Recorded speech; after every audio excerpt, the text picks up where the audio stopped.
Welcome back to the GDQ Hotfix. My name is Dangerous, and this is Crosshair, the show that brings you runs with bullets. First-person shooters, third-person shooters, shmups, and bullet hells. Lasers, rockets, grenades, paintballs, and shotgun shells. You know the deal by now. If it's got bullets in it, it's got a home here at Crosshair. You got a run that you think qualifies for this or any of our other GDQ Hotfix shows, head on over to gamesdonequick.com/hotfix and fill out the run submission form. You just may end up on a future episode of the GDQ Hotfix. Folks, I've been trying to put this show together for a year now, and today actually marks 1 year of Crosshair here on Hotfix, so claps in chat, maybe, perhaps. But I've been trying to put this show together for a year, and I've had so much trouble getting enough people booked to make it happen, but we finally got it. Today is Shmup and Bullet Hell Day today, and we've got 2 runs from our first runner, Aquas, who's going to be running Pink Sweets and XenoCrisis, starting with Pink Sweets. So, Aquas, welcome to Crosshair, and take it away. Thanks for having me. Yep, in fact, we will be playing Pink Sweets, Ibara Sorekara. This is an arcade game from 2006. Technically, it's a sequel to another game called Ibara by Cave, Bullet Hell developer, or shmup developer anyways. And yeah, I'm going to be doing a scoring run for this game. It's going to last quite a while. It's an hour and 20-minute run, and that's not even like a 2-loop thing. This is just 7 stages. Madness. And there's really a lot to scoring of this game. There's a lot of different aspects of where the score comes from, and I'll do my best to illuminate all of those factors. And at the same time, I will be playing and commenting at the same time, but I've done it before, so it should work out. You got this. But you know, when I do it this way, I might dial back a couple things here and there because for the scoring run, of course, you do also want to not game over. And I'll get about a total of like 5 or 6 lives in this run, hopefully, if all things go smoothly. But yeah, it's going to be my pleasure to talk about this game. It is pretty much my favorite shmup. I'd say at this point I've been playing it dedicated for about 3 years, coming up at the end of this year. Oh, wow. And it's actually been a lot of fun, and I'm still not done. And it's just a great game. So I think I'm ready to begin with countdown. Heck yeah, let's do this. All right, 3, 2, 1. Good luck. Right, so I'm going to be using a character called Shasta. I'll let the demonstration play here just because I can get over some of the basic mechanics, but this is a 2-button game.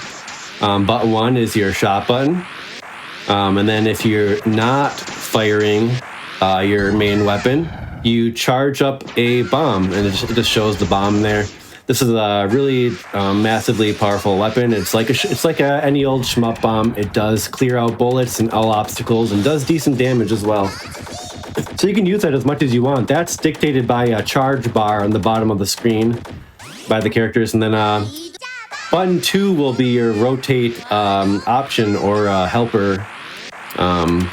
Rose hips is what they're called.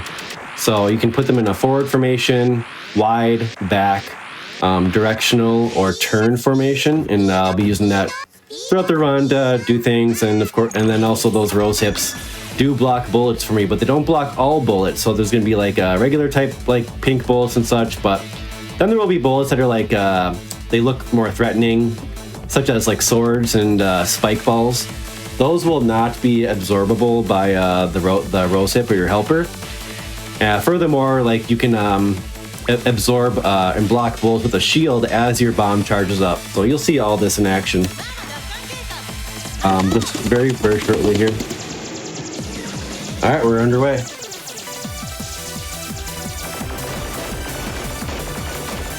There's 2 shot types. There's rapid and wide shot.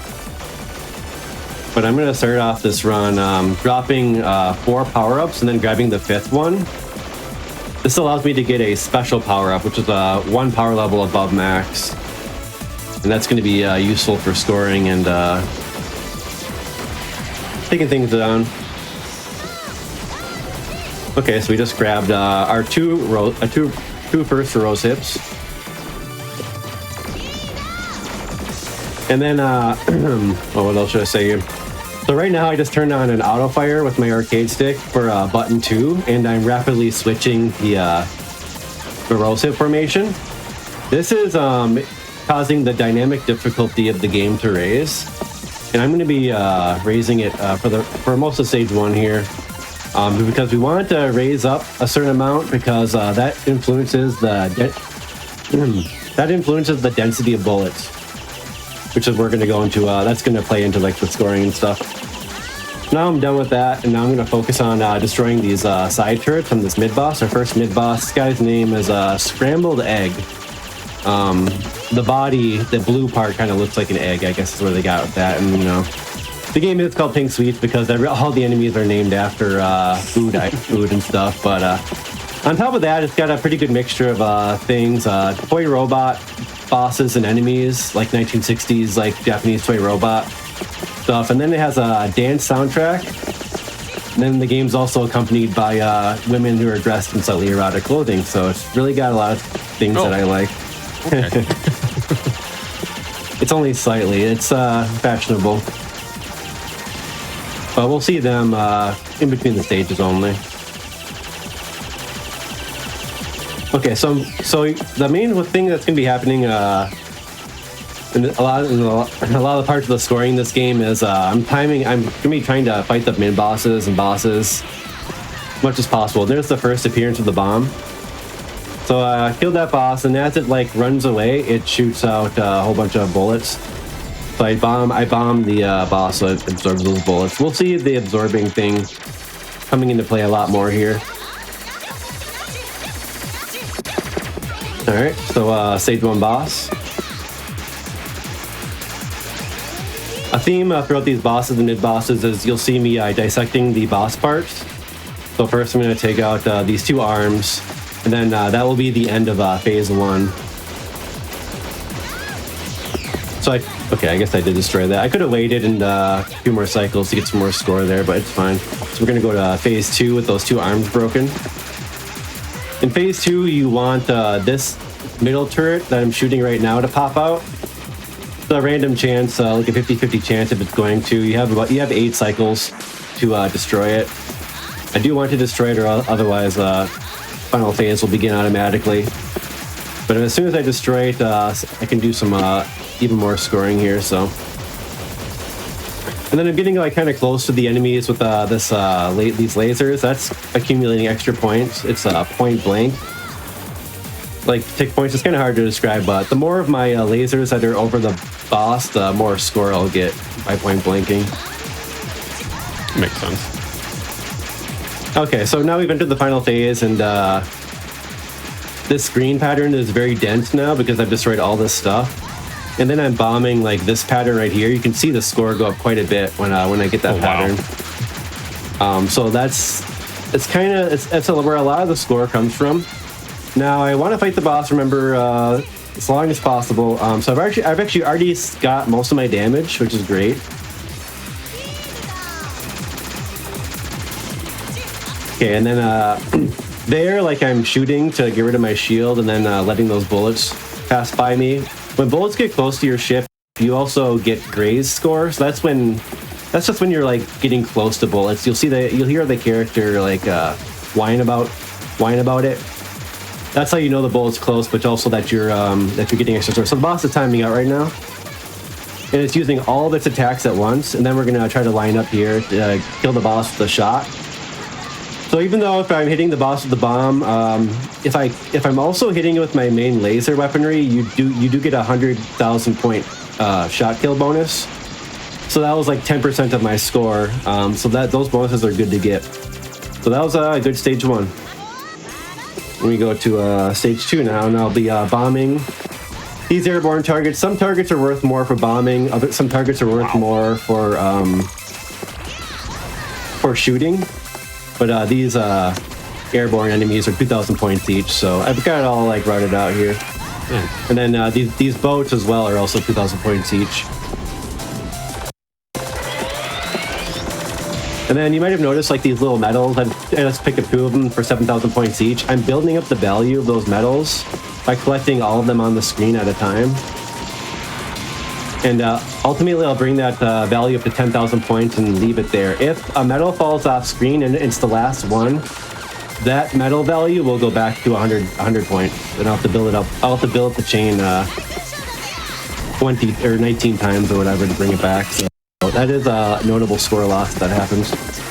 Again, I'm bombing. Now I'm repeatedly bombing and clearing out these boat enemies. They're worth more for bombing. And you're pretty safe in inside this bomb that's going vertically across the whole screen. So you can really just use that as like a cover, and I'll be doing that constantly throughout the run. Now I'm bombing these like black bombs that this enemy is shooting out. Oop, I missed a bomb placement. But anyway, the black bombs are worth decent score as well. Meanwhile, we just continue bombing here. And then they're using those black bombs again, so I'm going to bomb this one. And then the other one, and we'll come up to the mid-boss. Watch the score when I bomb that. Pretty juicy, like 30k for that. And then now our mid-boss Scrambled Egg is back. He's going to like kind of evolve in every stage when he comes back. So it's the same mid-boss from before. Now he's suddenly evolved. Objective here is to destroy the side parts, and that's to make more projectiles spew out from the boss. Notably, the white projectiles, those are worth the most. Those are 2,000 points each. So now that I've destroyed all that, I can just focus on bombing these white projectiles for extra score. And I have to bomb them to get the 2,000 points each. Yeah, but one thing to keep in mind, like, yes, this is kind of crazy. Like, this is a game where you have an infinite shield and infinite bomb. And it is really powerful, but there's a downside to that. Every time I'm bombing, it is raising the difficulty of the game up notably. If I bomb, like, I don't know, like 10 times, it brings it up quite a bit. And I kind of have it all routed out for how many times I use this. But anyway, we're getting ready for the boss to time out. I think it's going to time out now. There it goes. Timed out really high. The boss movement's kind of random. It's now shooting everything at me again. And then it's going to go back there. And I'm going to bomb it as it leaves. And I killed it. Now it's timing out, but also still spewing out bullets. And I can continue to get more score by bombing it as it does that.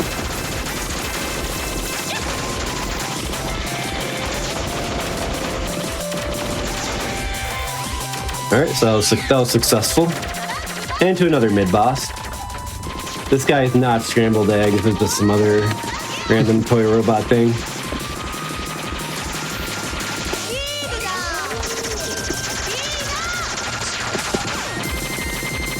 So once again, all the mid-bosses and bosses are pretty much timing out. Close to their, when they're gonna use all their attacks on me. So this guy, he's not using the stuff I want him to use. This move I can't really get much score off of. I just have to wait it out.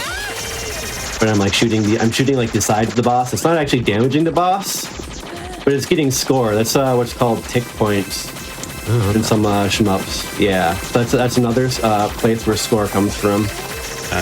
I want to kill this boss when it's like on the middle of the screen or bottom of the middle of the screen. Using the other attack.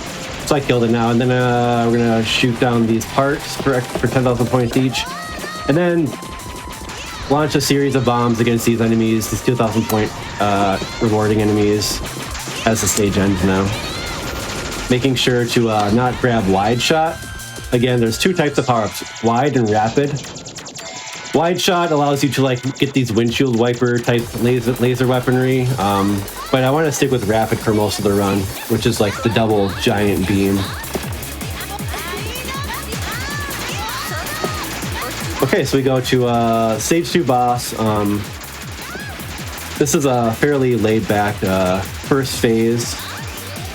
I'm just gonna be lining myself up so I can go in between these buzzsaws and shoot them at the same time, and that gets score. Then meanwhile, I'll like fly into these bullet barrages and absorb a few bullets here and there to get more, to also get some. The hitbox for the character is fairly small. It's about like a 4x4 pixel box. It's kind of like the white part of the middle of the ship. You can kind of barely barely see like the white. There's like 2 white dots in the middle of the ship. Anyway, it's pretty small, so you can get away with some stuff, but not as small as some of the other cave games out there, like Ketsui. Like it has like a 2x2 pixel hitbox, and you can just fly through bullets using that, but it doesn't happen so much in this game. So as we've been going through up to this point, I've been raising the difficulty of the game, and then ultimately I want to keep the difficulty of the game, the dynamic difficulty. I don't want to max it out before the mid boss of the next level. After that point, we'll be playing the game at max difficulty for the whole thing. But again, like you're raising it up early to make some of the patterns more dense and get more scoring opportunities. So this boss is going to be fairly aggressive because I've bombed a good bit. Everything you do raises the difficulty, but some things do it more than others. Notably, changing speed, which is what I'm doing here. I'm actually changing speed, and that's canceling the charge of the bomb. And this just allows me to not do damage to the boss, but also like get these points for shooting. Like I don't want to damage the boss because the phase 1 HP carries over into phase 2, which is now beginning. And now this gets pretty intense, pretty quick. You'll see here, but I'm gonna fight this boss basically as long as I can, and it gets pretty hairy, and I'll probably quiet up a little bit as it gets crazier. Well, that sounds like a good time for me to jump in and let folks know that Awesome Games Done Quick 2026 is coming up soon. It will be live in Pittsburgh, Pennsylvania from January 4th to the 10th. Registration is open. So if you want to experience the event in person, be sure to go to the website and register, gdq.gg. You can get more info and register there. Right, and then so like these, so this boss is shooting like this middle pod, and then meanwhile it's like aiming these lasers at me. That middle pod is going to increase in HP more and more as this fight goes on, and that's one of the tells I have for how long I need to be fighting the boss. Once it gets really difficult to destroy with just a laser, it's getting close to the bottom of the screen. Then it's time to start to wrap up the boss fight. I'm looking to get about 4 million points by the end of this, and it hasn't gotten super crazy yet. But it's random, like what the boss is like doing here. Like I wanted to like create these like back pod UFO things. It just made a couple of them because every 2 mid-size enemies you destroy, a medal drops. And, those medals do are a lot of your score. That's the giant rose. Flashing rose thing. This just looks so chaotic. So much. This is one of the hard. Yeah, this is one of the hardest. This gets to be one of the hardest parts of the game. I believe it. So I could die on this part, but it's not the end of the run if I do. Getting a little kind of crazier.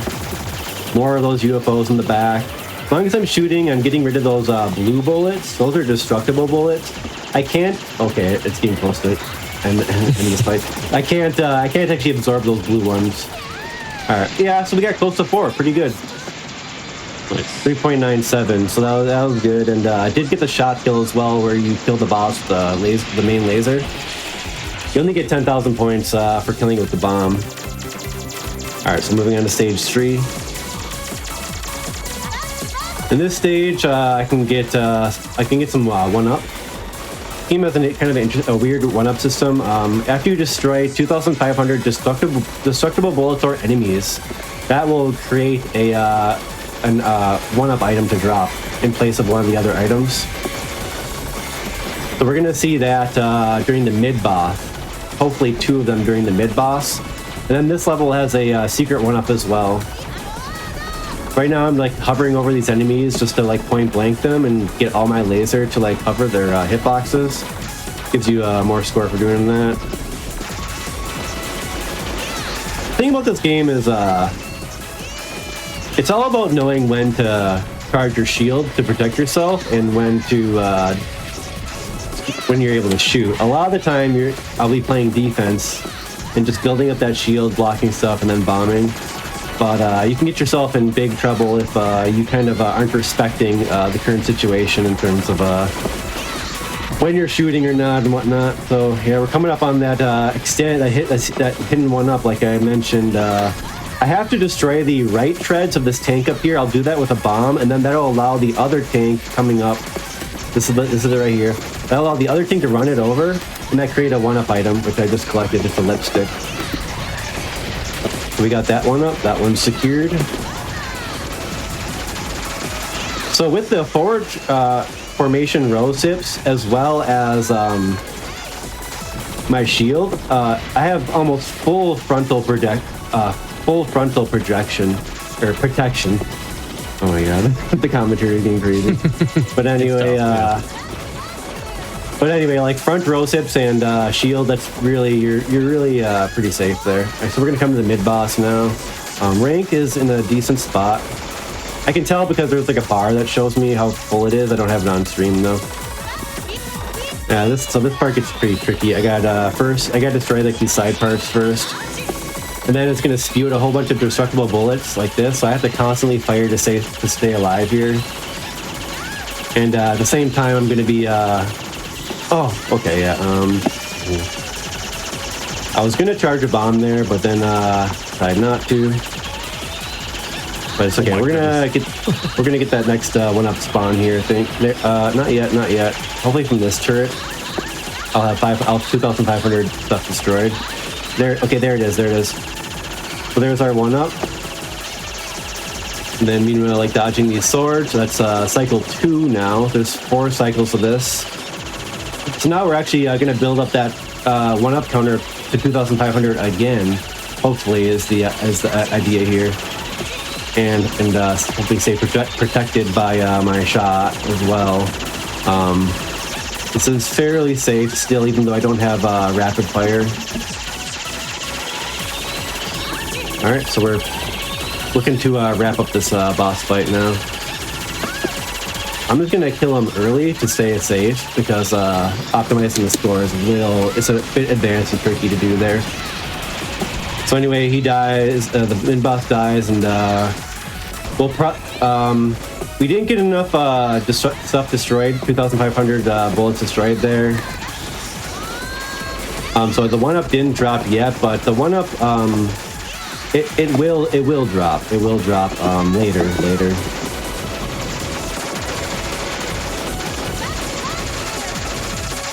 We'll have to wait till after this boss of this level.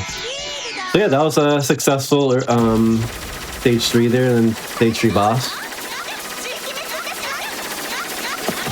Phase 1, fairly straightforward. Any words from the host can be shared here, but I'm just going to be grazing these destructible bullets for about like 6 cycles.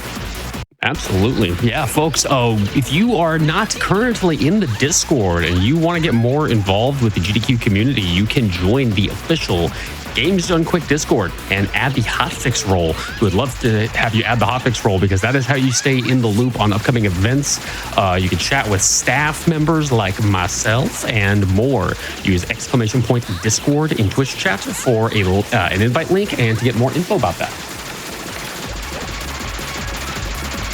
Thank you. All right. So yeah, like I say, I'm just grazing these destructible bullets. I can absorb the pink ones. They're destructible, but not absorbable. So you have like the different bullet types you gotta worry about.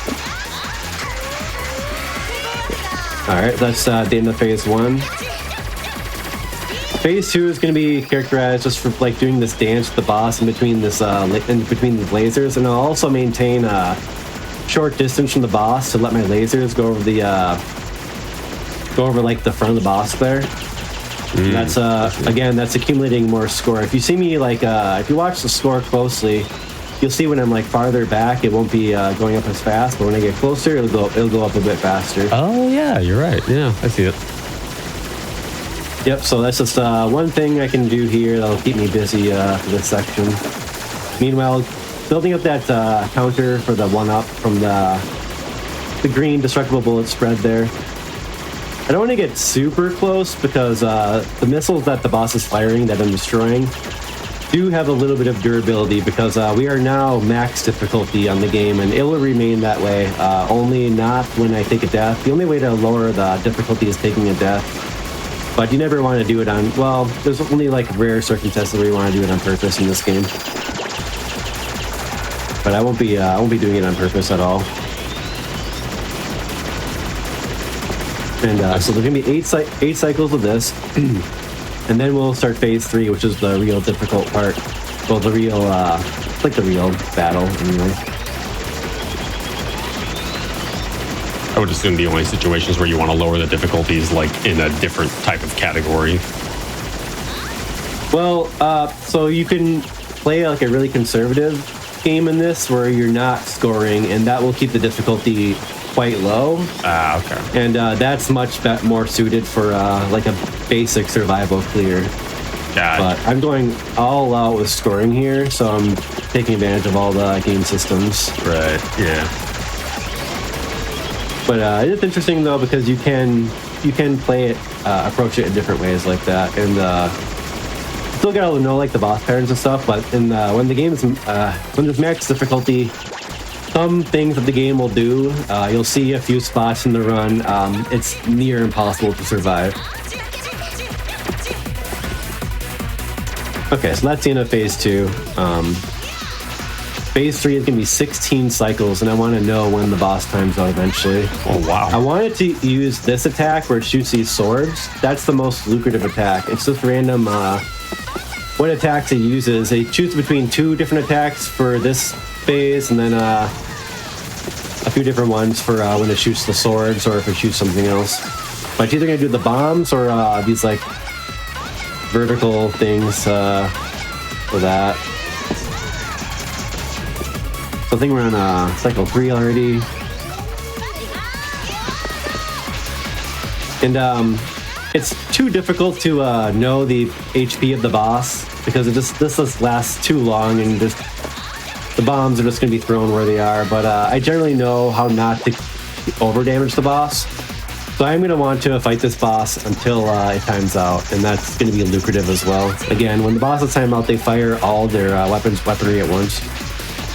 You'll see that's going to be pretty lucrative once I get there. I think we're on cycle 5 now. I'll put the formations into the back formation so that they don't block these bullets, so that those bullets can get closer to my hitbox. Get about 10k per graze there. Which again, graze is when bullets come really close to your ship if you don't die.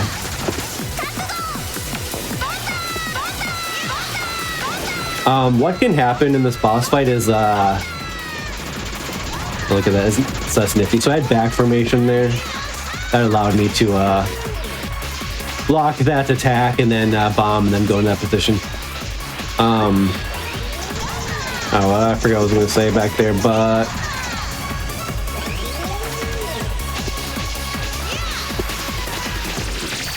we are doing the things for score right now.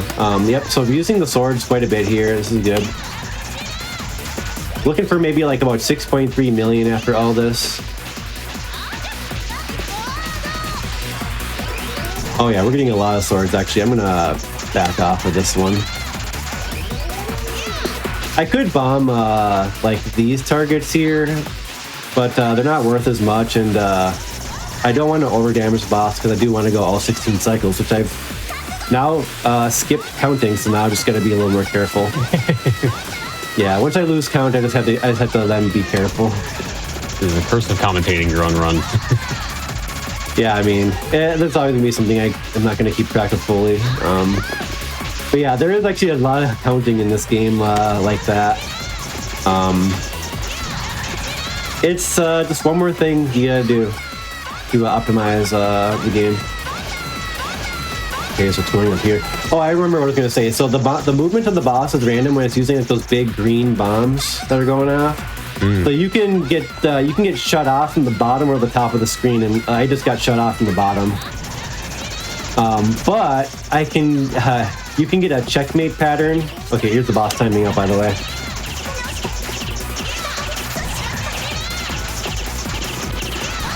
It timed out so high that it wasn't using all of its attack, but it did a pretty good job there. Nice. Yeah. Oh yeah, so then you can also switch between 4 different speeds. I'm going to use the max speed setting for this. That's by pressing button 1 and button 2 simultaneously. And then there's our there's our Zon extend. So now we have max lives. But you can only have max 5 in stock at a time. And things are going to really heat up as we get into this stage 4 now. This boat over here, I want this to survive until when it parks up here. When it parks up here, if you destroy it at that time, it'll spew out 16 medals. Now it's spewing out those medals. This is a scoring trick. All right, we've done that. And now this is probably one of the hardest parts of the game. The hardest enemies, the mint churros or snakes. And yep, they're just going to bombard me, and I'm going to rely on my bomb placement and careful baiting of the enemies around to survive. This gets pretty crazy. I'll try to focus up a little bit here. It can be a pretty high scoring section if I can get it. If I can actually collect the medals along the way. Oh my. Okay, over here.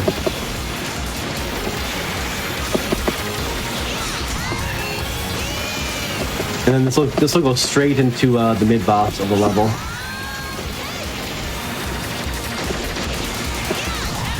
Okay, looking good there. And we didn't drop the metal chain either. And now we go to the mid boss.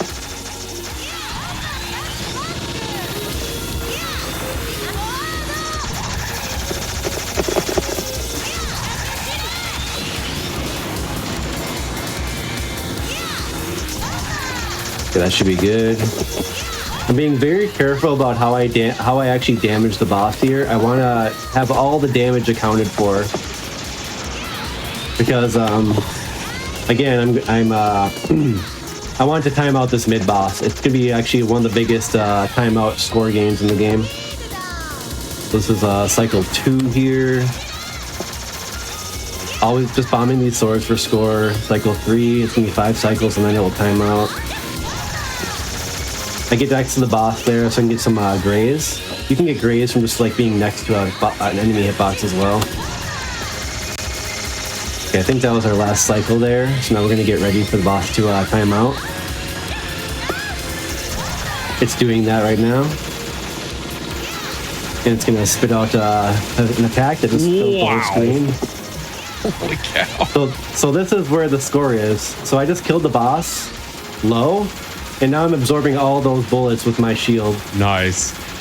Yep. So I'm getting like 250k for this. This is That's awesome. one of the game's biggest scoring tricks.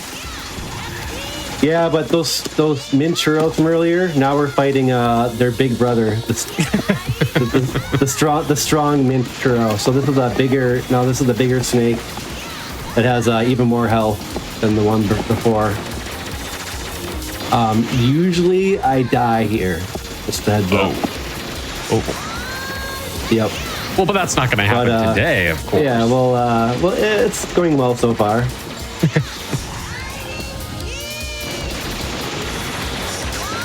Whoa! Wow.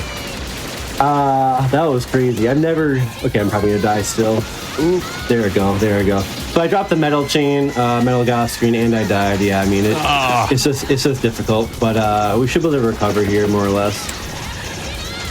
So when I die, I do lose all my power-ups, but I still have access to the bomb and my shield, and this will allow me to emphatically still maintain a position here. So this section is difficult. You see, basically everything's coming at me.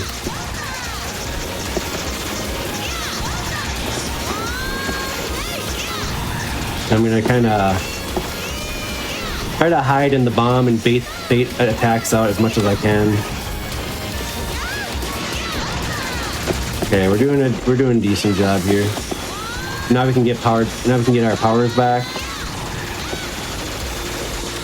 Good, we got both rose hips back as well, so that was a decent recovery. Nice. Though I don't have my special power up, so I won't get as much score for just like point blanking stuff.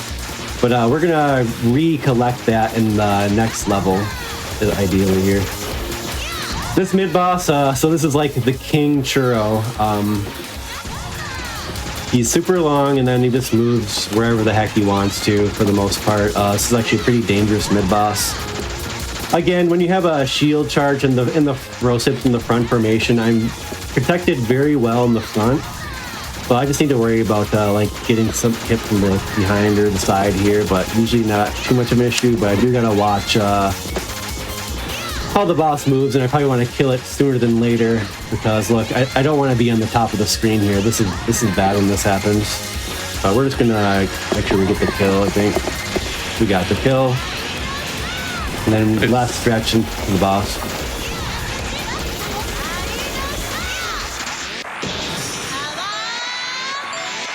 Okay, so stage 4 boss.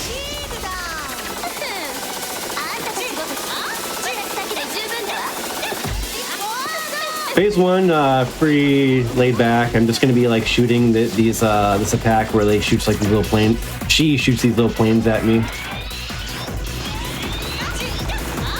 And then I'm going to be like just shooting and like baiting that laser over and getting grazed at the same time. So I'll do all this to make sure I know how much damage I'm doing because phase 1 HP does carry over to phase 2. This is a 2-phase boss.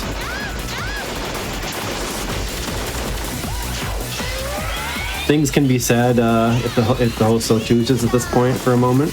Sure. I'm looking at the hands on this thing and they just look like travel suitcases to me.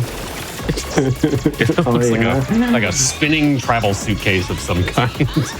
But yeah. I always call them spatulas. Oh yeah, I can see that too. Like the big deep fry ones. But yeah, folks, one of our wonderful communities here at Games Done Quick is Black in a Flash. They are a community that uplifts and connects Black speedrunners of all levels, hosting special events throughout the year to raise money for charity and celebrate Black voices in the speedrunning scene. If you want to learn more or apply to get involved with the Black in a Flash community, you can visit gdq.gg/BAF and follow @Black in a Flash on Blue Sky for the latest updates of everything having to do with Black in a Flash. And the schedule for their next event actually just released not that long ago, so you can also go check that out as well. It's a pretty banger lineup, I'm not gonna lie. All right, phase 2 begins. I'm gonna be doing like 2 bombs at the beginning of the pattern to like absorb those that blue attack, and then 1 more bomb when it does its next attack. And the second attack is randomly chosen between a few different things. The first thing here is always like these orbs and the big blue attack. Oh, I'm stuck in the corner right now. Ooh, I could die here. No! Oh no! Dang it! Yeah, I got cornered, and there's really nothing I could do because those orbs are actually magnetized. One of them pushes you away, and another one pulls you. So I got a bunch of orbs that made it so I couldn't move left at all. And then I got trapped there, so that's why I died. We're going to be able to get a 1-up in the next level and still okay for resources here. But I'm probably not going to get any more 1-ups after the 1-up in the next level. If I had enough channel points, I could redeem orb in chat, but I sadly do not quite have enough. I'm close. But Orb, not quite. nice. Orb! Oh gosh. Will forever live in GDQ infamy.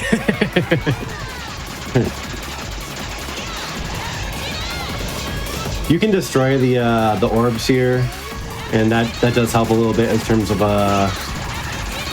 not being pushed or pulled into an unfavorable position. But I just kind of just make sure my bombs are in place to get score, and then hopefully I don't get a really bad layout with that.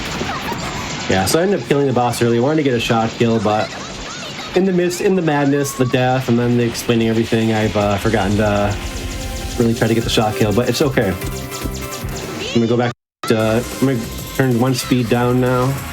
And now I need to, goal here is to get my metal chain built back up as well as pick up a spectral power-up. So I gotta drop 4 power-ups, and then I can grab a special one. That's indicated by, it'll be like flashing erratically.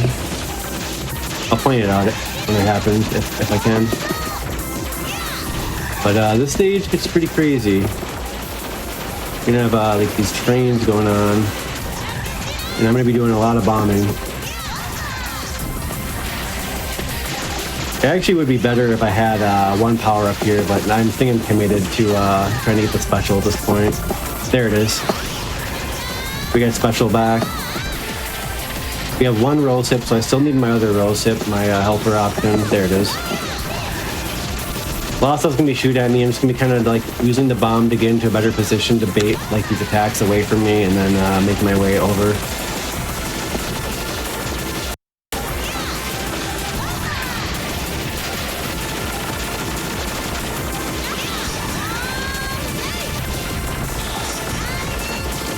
Oof!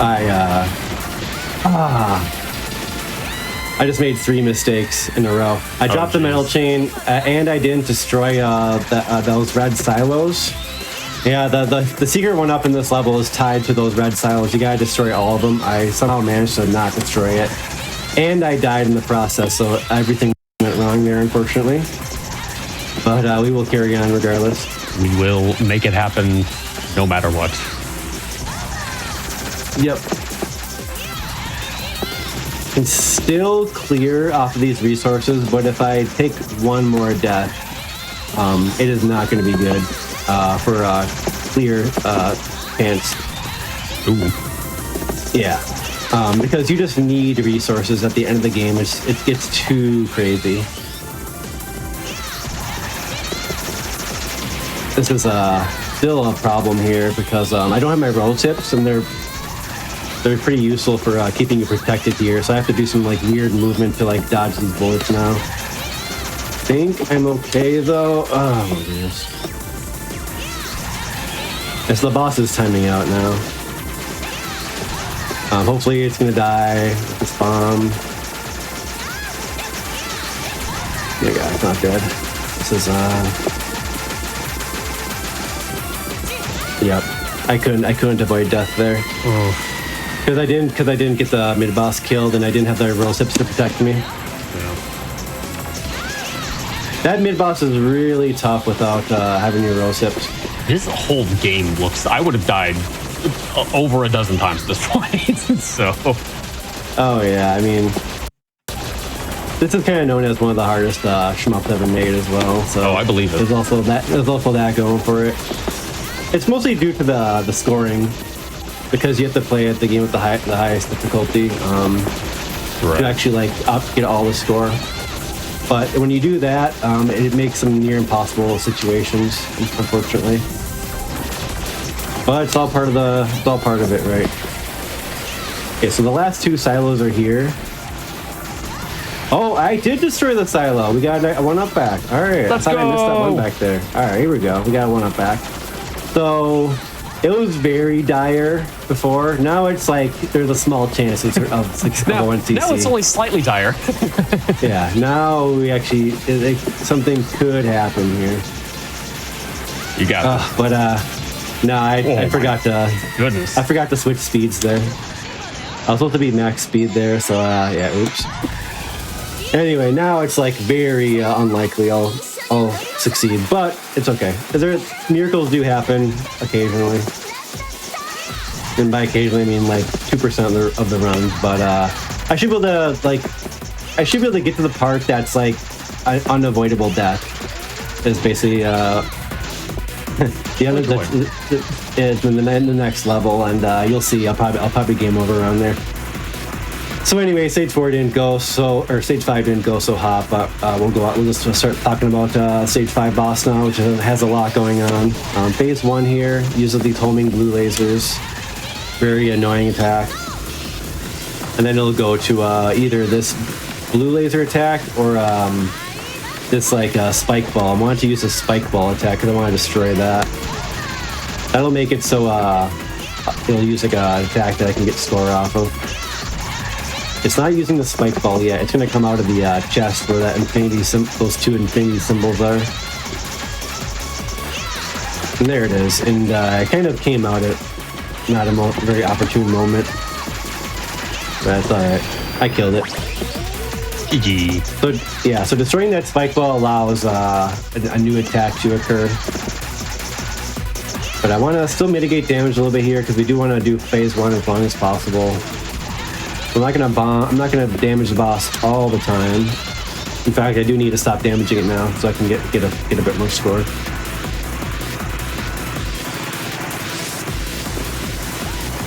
Yeah, so I use this attack now, so I can just come up here, absorb all the bullets, and also bomb and shoot at the same time. You might notice I like bomb and then shoot at the same time.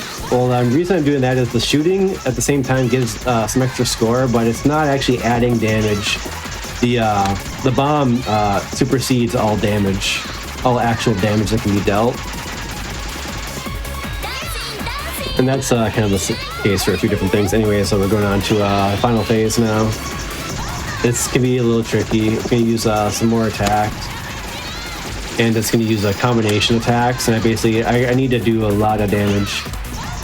This spike ball attack it's using here, this is the one you want the boss to use for score, and then you want to use this to open up that panel in the middle as well. If it does those things all the time, I can get like a decent bit more, but otherwise we'll just be bombing a lot for the most part and just trying to stay safe.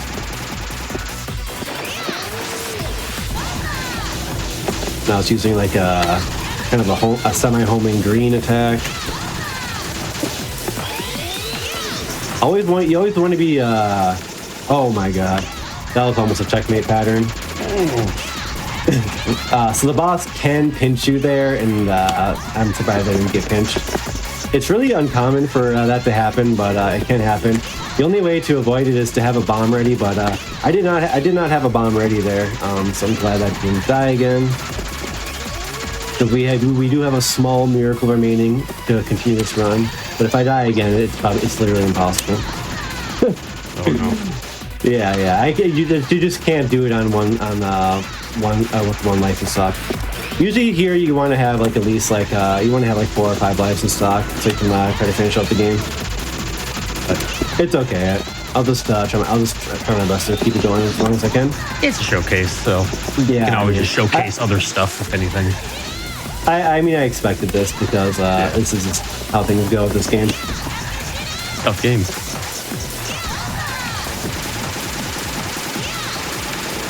Yeah, the next level is the one that it basically has like about 3 sections that are almost impossible to avoid taking the death.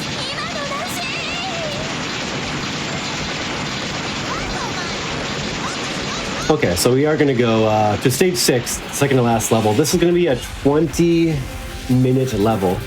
Wow. Yeah, it's the clouds level.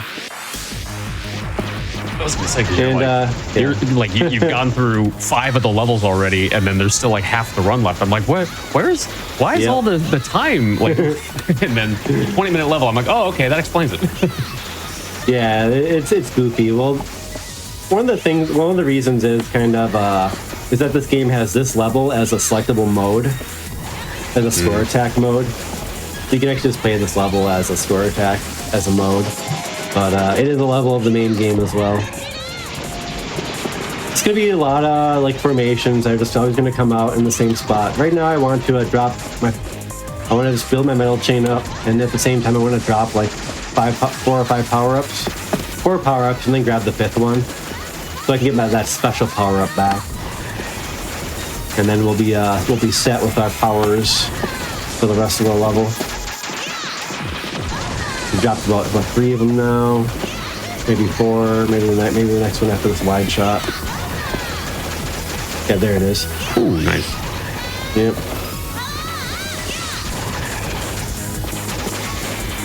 And so this is going to be just a lot of bombing here. And a lot of memorization of what these formations are. So I can can do things accordingly and stay safe the whole time. Shooting at these missiles to get some extra score. Then this is kind of a slight breather of the level. But there's going to be like these circular formations for a little bit here. It's going to be speed 2. We do have metals built back up. Go ahead. I especially love when there's so many projectiles on the screen that the game starts lagging. Yeah, that is definitely a thing with this game, and the Xbox 360 port doesn't slow down as much as the original arcade board. Actually, the original arcade slows down a lot, like a lot more. Yeah, I believe that. So much so it like adds like a few minutes to the game time. But you kind of need it for certain sections. Okay, so this is the first mid-boss of the level now. I'll kind of take a pretty methodical approach about it. I can bomb like these side lasers, and then I want to bomb when it uses, and I want to bomb at a certain moment because it uses like these other homing missiles. A lot of this is just keeping a good bomb rhythm so you can keep yourself safe, because that second bomb in this sequence was just destroying all of the these homing missiles, and now I mistimed it. Now we'll actually see them. So that's slightly problematic when those drop in. And they're coming out again. And I've lost the rhythm, but the mid-boss is going to die in a moment. I hope. Oh my god. Yeah, I'm having to do some evasive maneuver there. Oh boy. Yeah, I misjudged what I needed to do there, but it's fine. Reverse formation for the roasted is going to come in handy here. You might notice why, but anyways, I want to shoot down these enemies with laser. It's very lucrative. Watch the score. I'll get a lot for this section.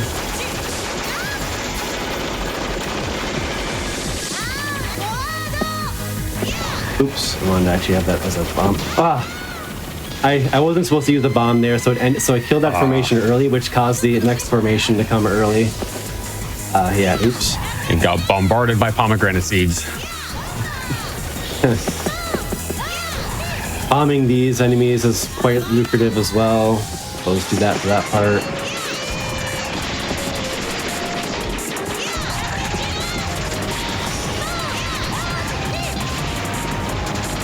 A little discombobulated here and try to get back in order.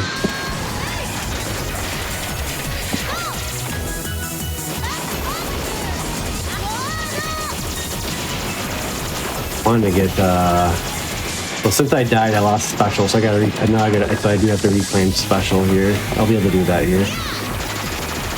So in this section I'm weakening these mid-sized enemies and then killing them while my shot's making contact. That's going to give me 10,000 points if the shot is making contact as they die. So I'm just kind of optimizing this section for that. Weakening them and then bombing and then lasering so I can take them out. The laser. I've foregone the special power-up in the madness, but whatever. I might still get it. I don't need it, I don't think. This gets pretty crazy pretty soon. One of the hardest parts of the game is coming up. Oops, need back formation here. I want to put these guys in the back. Yeah, my bomb rhythm is not right now. It's okay. This is gonna get a little crazy up here. Once the next formation comes in, I do it very specifically to survive it.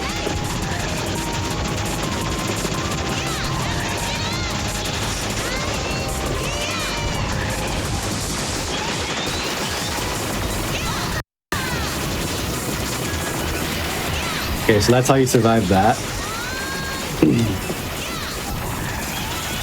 That was good. It has like these homing missiles that are just flooding the screen. But with that pattern, with that movement I use, I'm able to just barely get the bombs charged in time to stay alive. And then here, like I just want to make sure that these sidearms are destroyed with bombs. They're 10,000 points each. And we can just take a small breather here and do some raise score and then be ready for the next mid-boss. This mid-boss has about 19 cycles. So I'm gonna fight it not till the very end, but I do want to fight it as long as possible because when it uses that sword attack, That's fairly lucrative. And then I'll get some points if he uses these missiles as well. It'll be 2 different attacks in between these cheese comets, or whatever you want to call them. Cheese comets. The spicy Cheeto puffballs, we'll call them. Yeah. It is, it's apropos because everything in the game is named after food. Yeah. So I don't believe this bullet type specifically has a name, but we do call it the cheese comet. Reminds me a little bit of like the cheese ball you get in the deli section at the grocery store that you're supposed to like serve at parties, where you take like a cracker and you scoop off a chunk of cheese. Nice.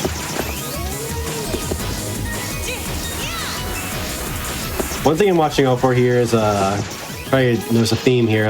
There's a lot of the boss and mid-boss movement is random, but what can happen is the boss can go so low, I wouldn't have much room to breathe there. But anyway, this comes to the return of the snakes again. But this time now I have aimed lasers that are coming at me. So it's called the snake laser section. This is gonna have 2 parts: the small snakes and the big snakes. And here come the small ones. This is probably where a death is gonna occur, if not now, right now, or after. Yeah, so there's the death. And then I'll use continue now. As the strong churros are now going to make the strong snakes are now going to make their appearance right now. So now comes the bigger ones. This is the This is probably the spot you're going to die. So far, I'm okay. Maybe I'll survive the rest of this. Looks like I will, actually. Not bad. And then after that, you're greeted to just a crazy rush of Zako enemies. Zako is just a shmup turn for a popcorn or enemies that die in like 1 hit. But I'm just gonna continuously bomb through that. There's a lot happening. Yeah. And then this mid-boss is pretty tricky too. Bomb timing has to be very on point here. And the positioning. I think I can get a safe spot here. We just use a safe spot. That was good. And now, like, I could destroy like the front turrets, but I don't even have the metal chain built up right now.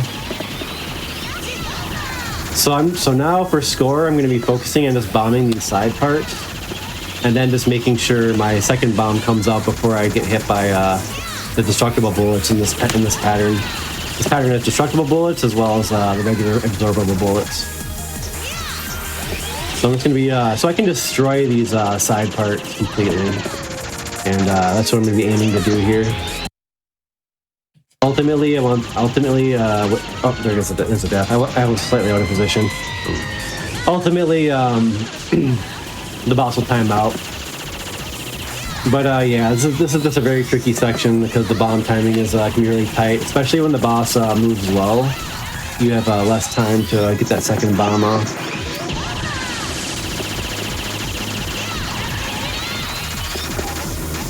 I think I'm just gonna go ahead and try to get the kill as soon as I can here.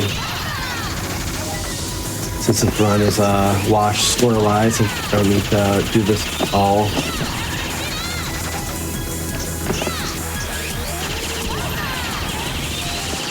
But actually it is cool when this boss times out. Maybe I should still do that. I still can. I'm about to destroy the side part. When there's so much happening on the screen that the lag actually makes the game slow down. Yeah. That's the whole idea in the busier sections. It does help you survive. Yeah. But unfortunately the 360 doesn't have nearly as much. So the snake section, like that section slows down a ton on the original arcade board. But here it's going to be a bit harder. Thankfully there's still some. Alright, so we destroyed that left part. I just want to kill the boss now. I don't know if I can get over there. The yellow laser's making it so I have to stay on the left right now. I think I can swap over now.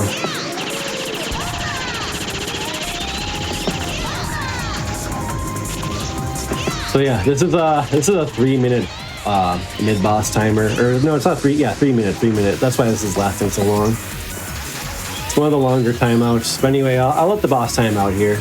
It is lucrative to do so. But for now, I've dismantled it almost completely. Just waiting for the boss to time out. Could be about 2 more cycles. I can get a little bit of graze score in between. It's there it goes. Now it's timing out. And spitting out those swords so I can get a little chunk of score out of that. Now, if I had kept the metal chain throughout this level, this section is just a whole bunch of enemies that give you medals. So you get a huge reward for keeping the metal chain here if you manage to do it. I did not, so I will not get that reward, but it's like 1,000,000 points. It's the game's single biggest score gain section.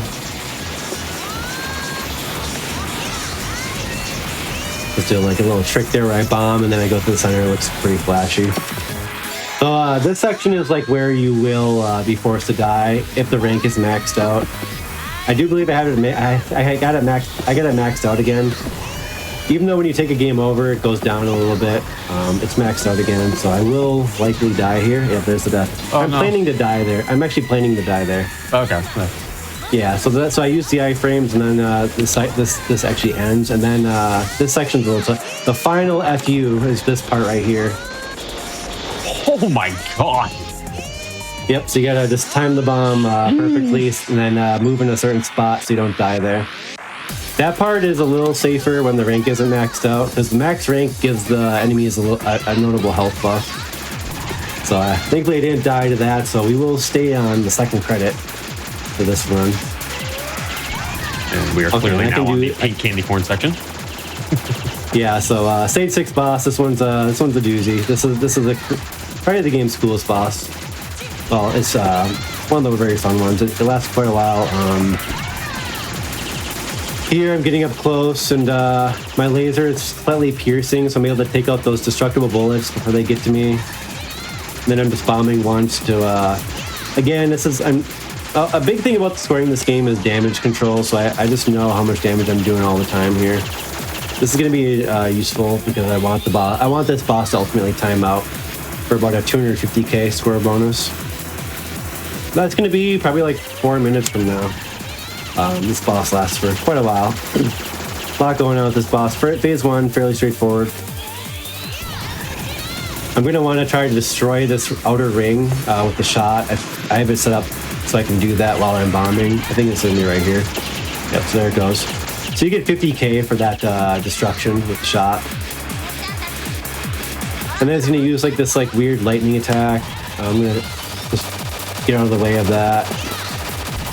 You can bomb it for a half-decent score with this character. Not that great. Alright, so now we go to the next bit. Oh, I need to speed down here. I wanted to use these blue circles. This is a very lucrative phase of the game. So those blue circles, if I bomb that optimally, I can get 160k out of that. But it's random if it uses it or not. This time it used that attack, not as lucrative. The boss will move 4 times before it uses its next attack, so I'll shoot a little bit, and then I'll do some kind of careful dodging. There it goes, using the blue circles in. You can really see the point gain when I do that. It's a huge score. Oh yeah. 120k from the one bomb alone. This attack not worth as much, only about 20k. So 3 movements, that's 4 movements.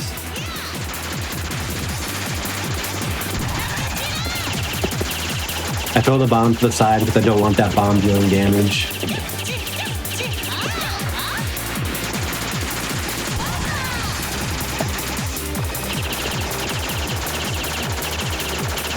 Thankfully, I do have some power up, so I can shoot down some of these destructible bullets.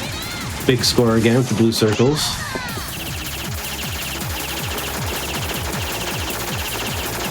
Yeah, so it's actually a pretty decent amount of RNG here in score in terms of you want the boss to use as many of those blue circles as possible, and then there's some other bits of RNG like that score is concerned with. But if I get a run that's like a good run, up to this point I don't get any blue circles, it's a pretty big letdown.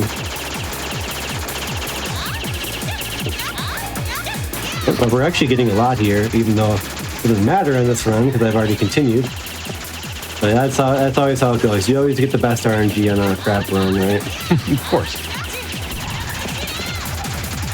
Well, I used like 3 or 4 blue circles so far. That's above average. Okay, now it's phase 3. Ooh, yeah, that's fun. I have a whole method of surviving this where I actually like kind of announce what patterns I need to do. So don't mind me as I announce. I announce my patterns. Announce the way. So I need to be in a certain position for these attacks as they go through. So it starts out with being on the right side with an early bomb.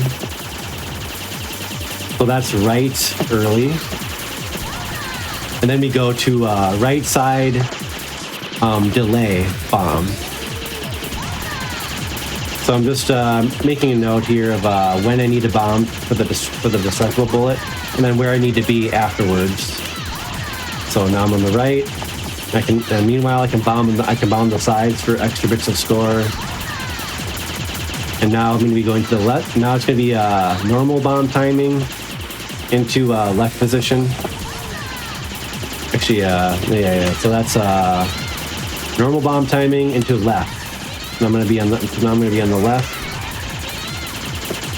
This is like, the lane. It's like basically you want to be in the right lane. It's just what the purpose of announcing this is.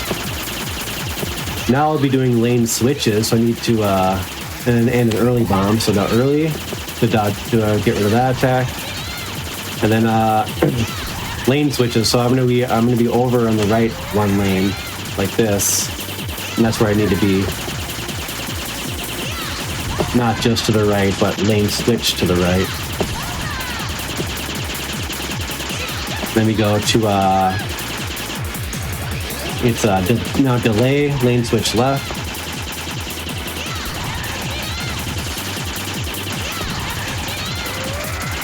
If you don't do something like this, what happens is your bomb timing is going to be too clutch in terms of trying to get it out in time to block those destructible bullets, the green bullets. Cannot absorb those. That's the whole point. You could shoot them down and let your bomb recharge, but it's not the best. Sometimes I'm not going to get a lot of room either. But we're on a lane switch right. I think we're on to now we're on to early bombs into left. It's gonna be about 2 more cycles.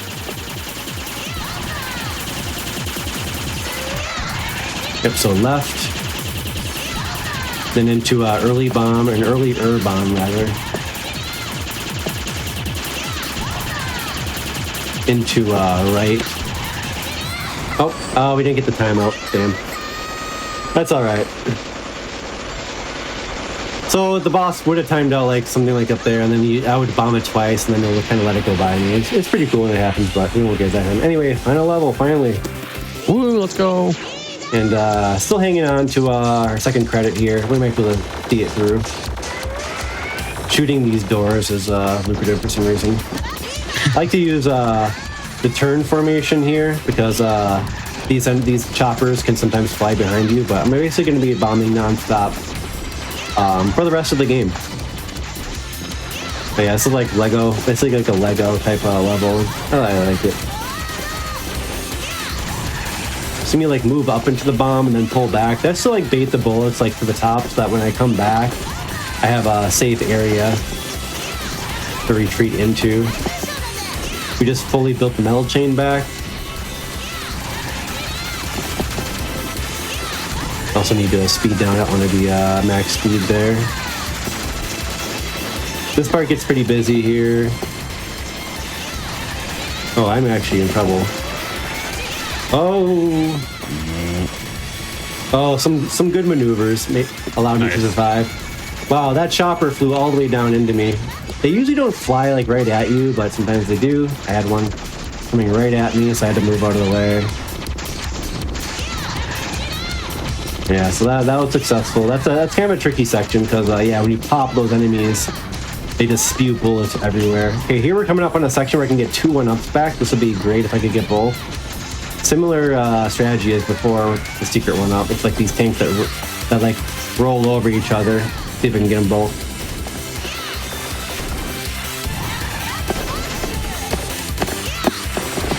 I think we're gonna get them both. Got them both. My goodness. But I need to be max speed here. This is also kind of a tricky section. Whoa.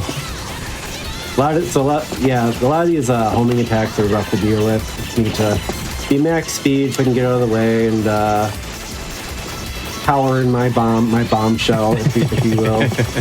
That's kind of the name of the game.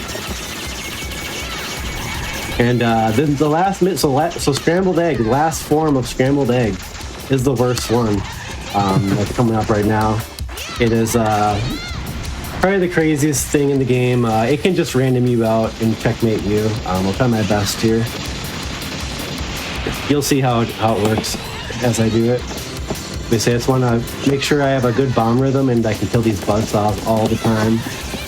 While at the same time trying to manage space and my bomb rhythm so this sweeping laser attack doesn't kill me afterwards. This can be pretty tricky, especially with when the boss moves in a certain way. That limits your space, and sometimes it uses buzzsaws from all 4 compartments. So this can be kind of tricky, but so far we're doing all right. I can use the rose hips to weaken them a little bit as they approach. That can be helpful. But yeah, I'm I'm timing this out as well because when you bomb these, you do get like 5,000 points each or so. Oh, nice. So this is still for score. We're trying to get all the score here. Yeah, of course, it's not like it's a frivolous timeout or anything. Like some shmups have like time.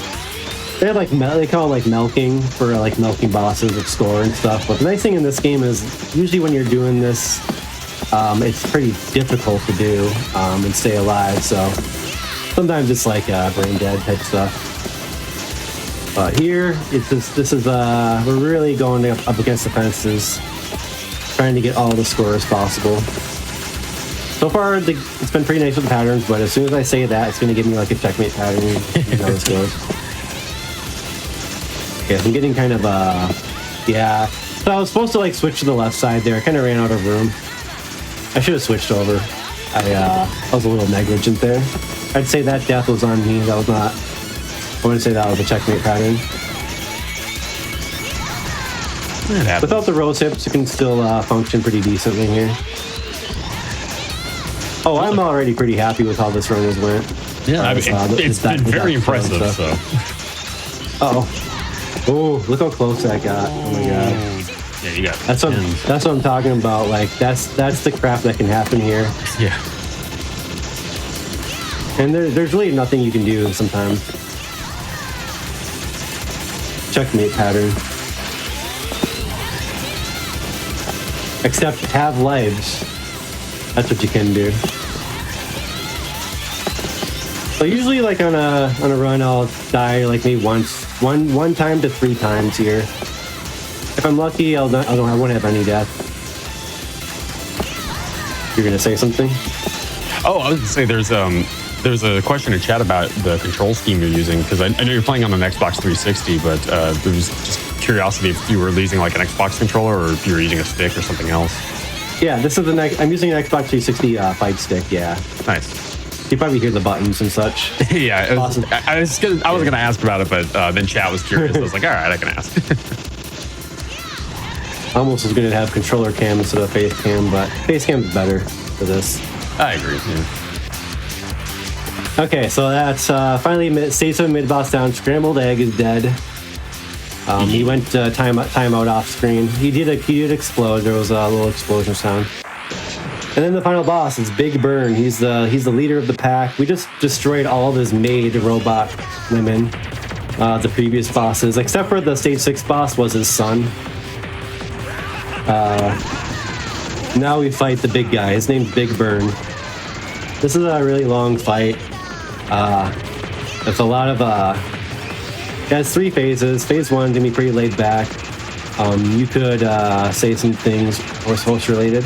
Sure. If you so choose. Yeah. But I'm just like grazing bullets here and whatnot. Yeah, no worries. Yeah, so there was a little bit of discussion earlier because we had the one snake enemy. And so, of course, whenever you say snake, Twitch chat will obviously bring up Metal Gear Solid. So I'm going to read this next announcement in a very special way just for you, chat. All right? Catch up on past Hotfix shows, special events, and GDQ marathons over on youtube.com/GamesDoneQuick. If you're watching this on YouTube, don't forget to like the video, subscribe, and turn on notifications to stay up to date with GDQ.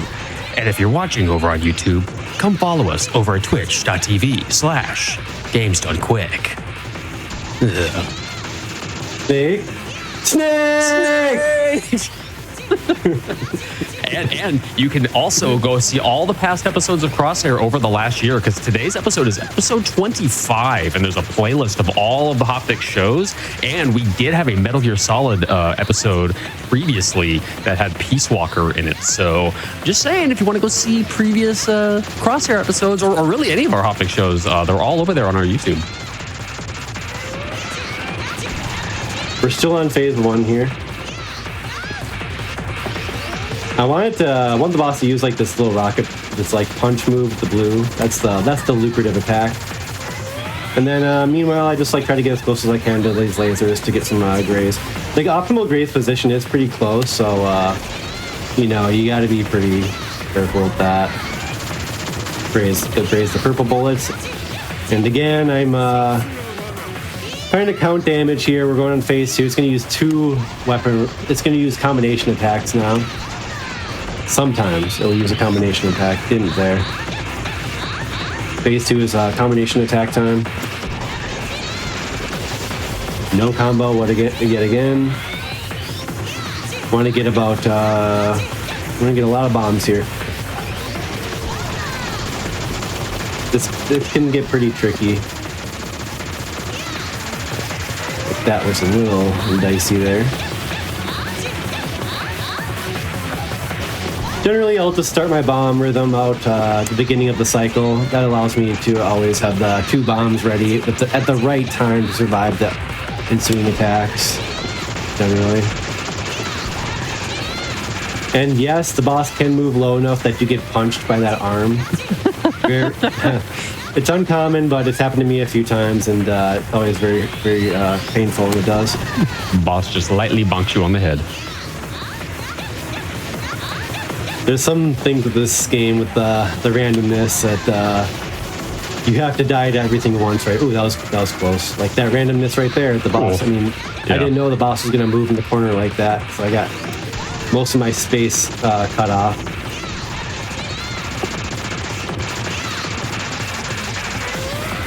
There is something so intensely satisfying about just seeing the bullets go into the laser and just dissolve. It's like, I don't know why, but it's so satisfying to watch. It's got a good like that effect where like they have that blue. I like that. It's all very good, you know. Yeah. You're right. It is satisfying.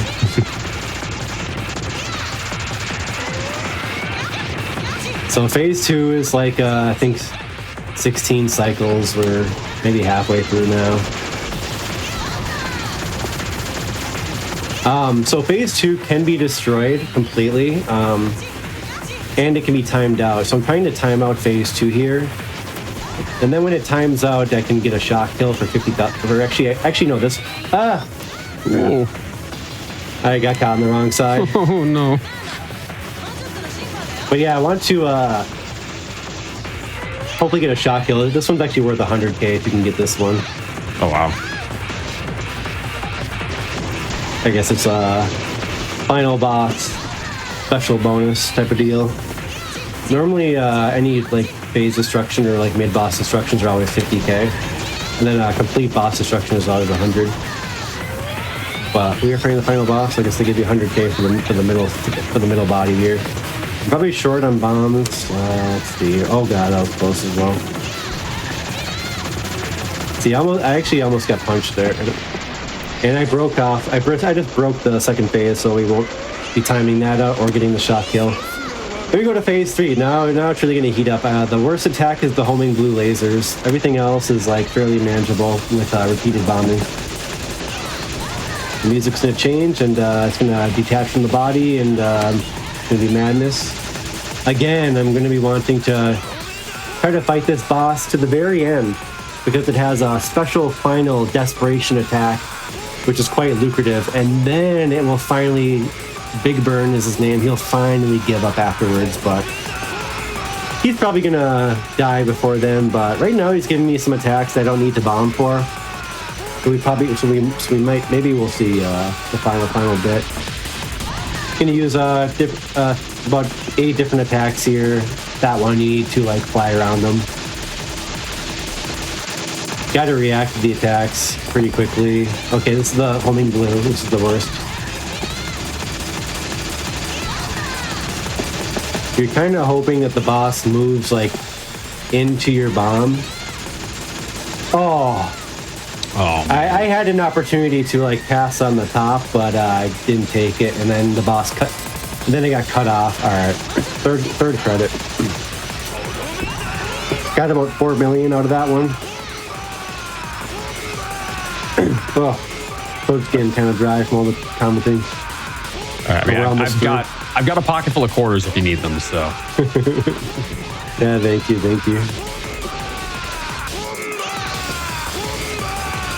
I don't know if everybody knows, but in Japan, the standard credit is actually $1. Oh, really? Mm-hmm. So you have slightly higher stakes in the arcades in Japan.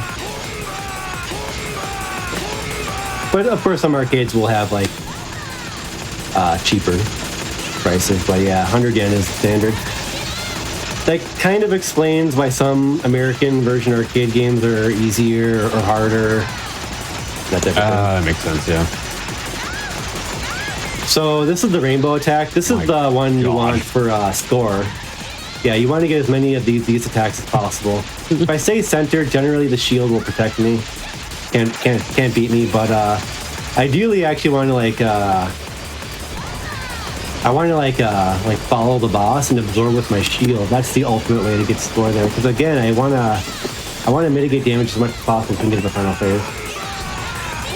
Actually, I've been mitigating damage pretty good. It's been getting a lot of patterns where I don't need to do damage, so we're probably going to see that final phase. Oh yeah, doing a lot of the bombers.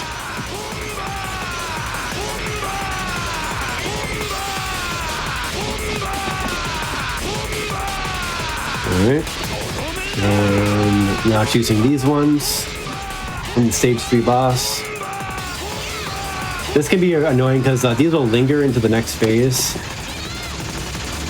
Oh my goodness. Making me work there. Yeah, like they linger into the next phase, so if you get a certain combination, if you get a certain sequence of attacks from the boss, you can be put into a really bad situation. Like this attack, it has like these vertical pillars that can hurt me. If it does that into like the blue, like that can be kind of bad.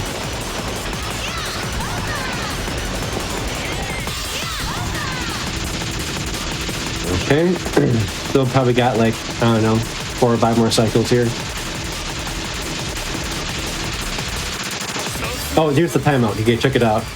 I'm gonna do like a scoring technique for this, where like I kind of bait him in like a figure 8, and he just goes berserk, shooting swords at me and chasing me around. Jeez. This is worth a lot. This is worth almost 500,000 points if you can do it the full way. I believe it. There's a lot happening. Ton of score for the very final part of the game. That's how they know how to make it really nerve-wracking at the end, right? Yeah. So this is kind of hard to maintain. I didn't fall off there. And I'll try to reset it back up with the iframes. I think I set it back up. And Big Burn is down. GG. But that could have went on like a bit more, so that is time. Well done. Yeah, thanks. I know, crazy game, right? Hour and 20 Chaotic minutes. for sure. Yeah. And you're not even done yet. We've still got another game from you coming up in a bit. So tell you what, let's go ahead and get squared up with that. Chat, while we are getting set up. Welcome back to Crosshair here on the GDQ Hotfix. We just saw a run of Pink Sweet's high score run from Aquas, and Aquas is back once again to show off yet another shmup here on our Shmup and Bullet Hell episode. So let's send it back to Aquas with XenoCrisis. Take it away.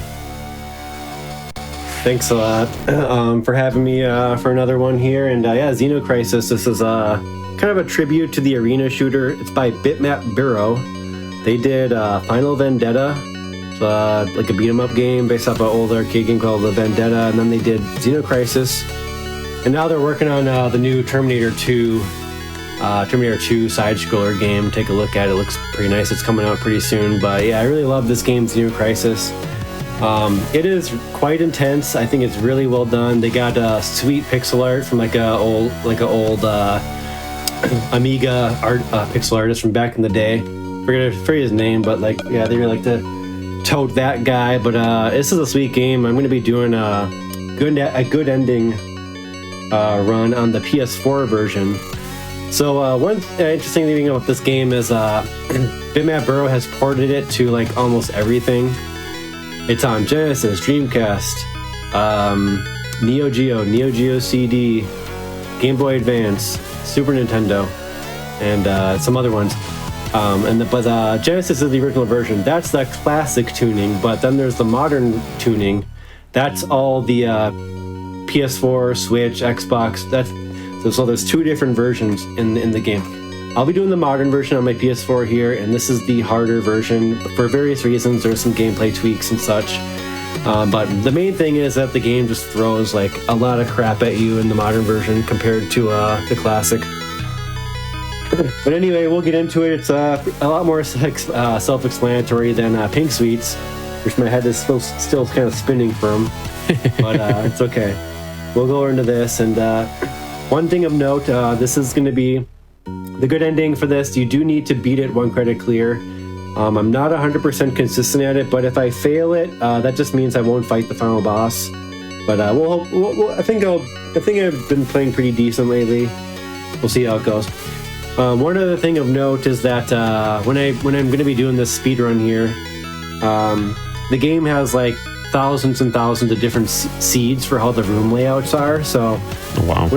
When I start this up, it's going to be a different room layout than I've never seen before. So every run is kind of fresh in that sense. It just randomizes the room layout, so that's like room hazards and where the doors are. But everything else is random. As far as like what power-ups drop and stuff. You could compare this game to like Smash TV or something, but in any case, let us get going on the timer then. Oh, heck yeah. Arcade mode. All right, 3, 2, 1, let's go. Good luck. I hit my split button, but I don't even have my split open. Nice. Of course I have it. Yeah. So like once again, this is basically a twin stick shooter.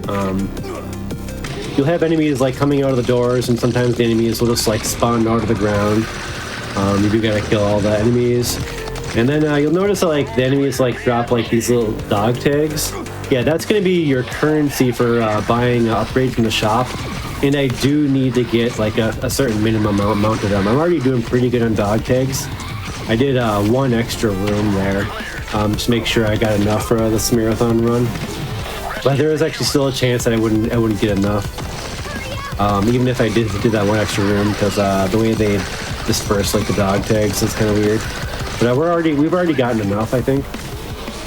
I need enough just to get like the first power level, and ideally I want to get that in 1 speed up.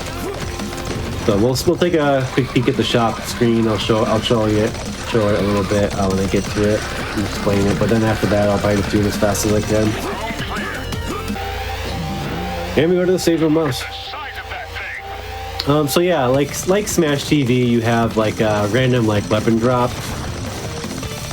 and so you know, so I just got like a laser drop. This is decent for this boss. This is one of the better weapons of the game. It doesn't do massive damage on bosses, but it does like just go through like everything. Which one of the better weapons? Laser's really good. Rocket's really good, and what's the other good one? There's one other good one. And then like the rest of them are kind of crappy. One thing of note with this game is you do have ammo you need to be getting. So when you get to about 20 bullets left, an ammo box will automatically drop. So you do need to pay attention to refilling your ammo as well.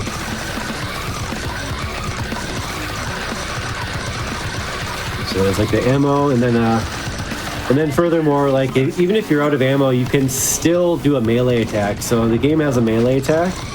It will automatically activate when you get close to enemies, and you'll see me use it emphatically a bit more later in the run.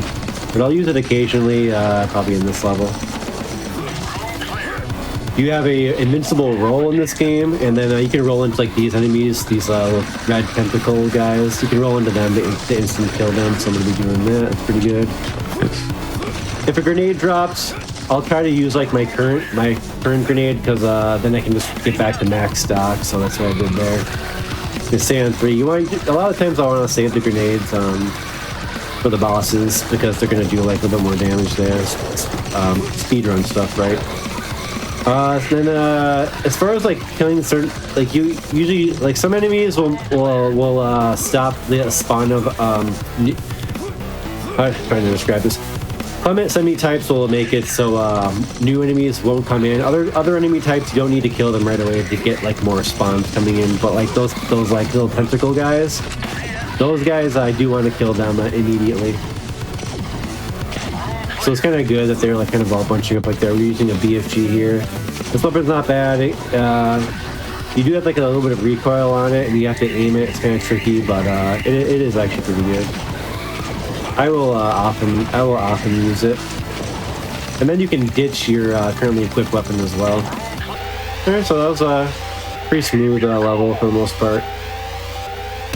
We've saved 3 grenades for this guy. You can see the grenades do like pretty good damage. And then I'm just hoping for like a good weapon drop here. If not, it's fine too. We can just take him out with a regular gun.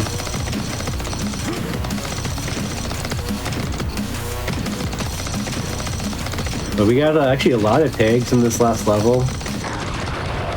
If you're wondering about like the people that are like in the stages that are like asking you to help them, you don't need to help them in this version at all. It does really nothing for you. So I will ignore them. I'll just get them. So here's the shop once again. So I'm buying the last power upgrade. I'm gonna buy some ammo and last speed up, and I'm also gonna get us another ammo box. So I can have a higher ammo limit. So now we have our max. We have all of our speed up, so this is great. And then this is the spread shot weapon. And then the introduction of like these burrowing enemies. They can be pretty annoying. I can't make them come out of the ground by like walking over them, but you are able to do that later on.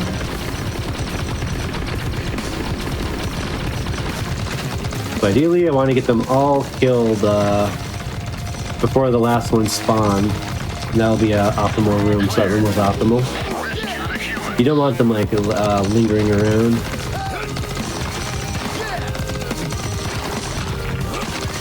But yeah, the ammo box is a cool. It's actually cool. Like you know, limited ammo is like kind of a questionable design choice, but I kind of like it in this game because it just creates an interesting scenario where like sometimes like you need to go out of your way to get that ammo box, and it can be challenging to like go and find it.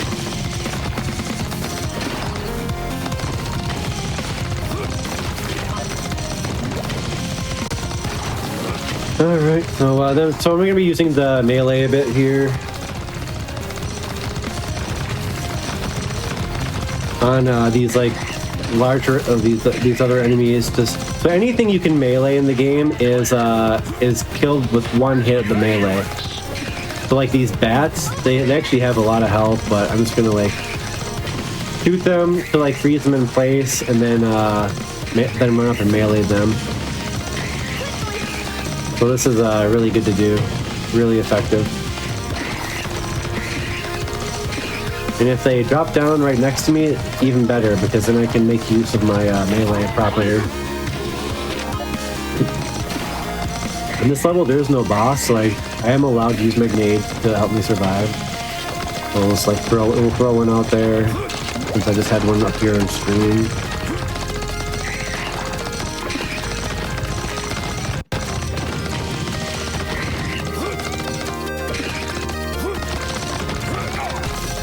Took a hit there. But still fairly clean room.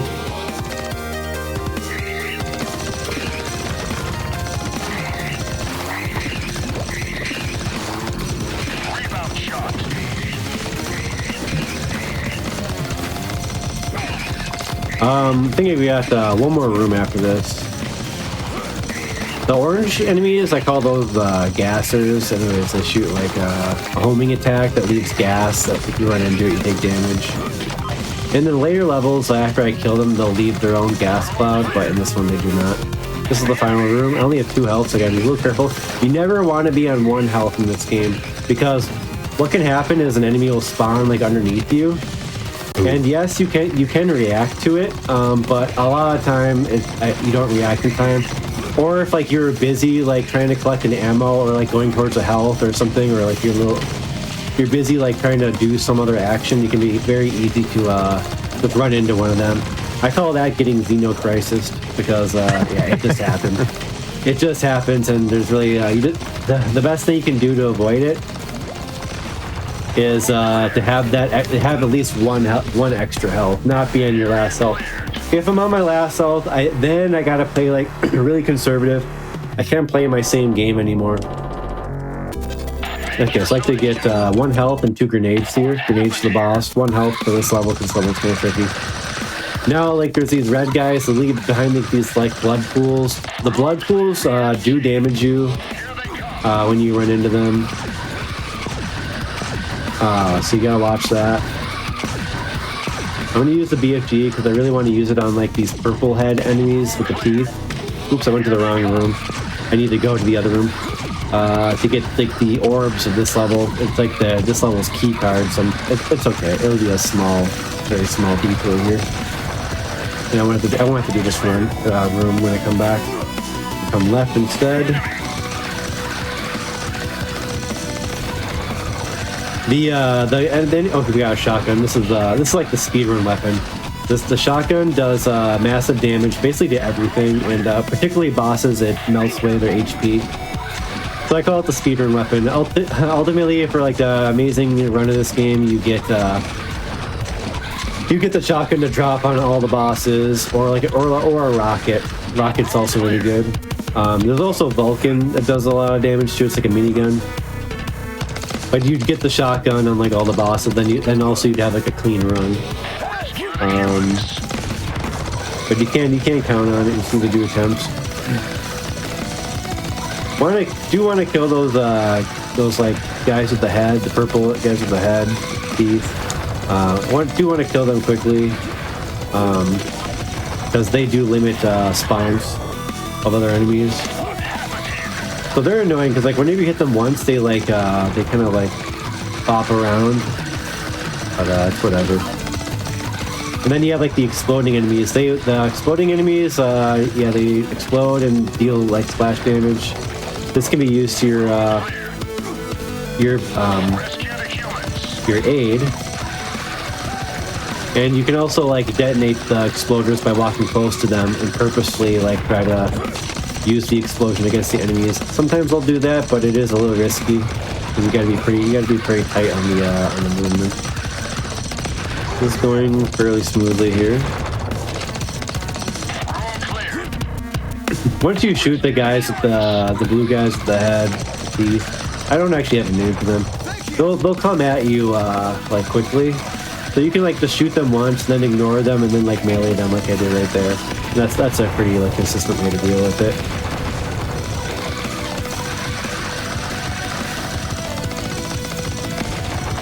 Alright, so pretty smooth here so far.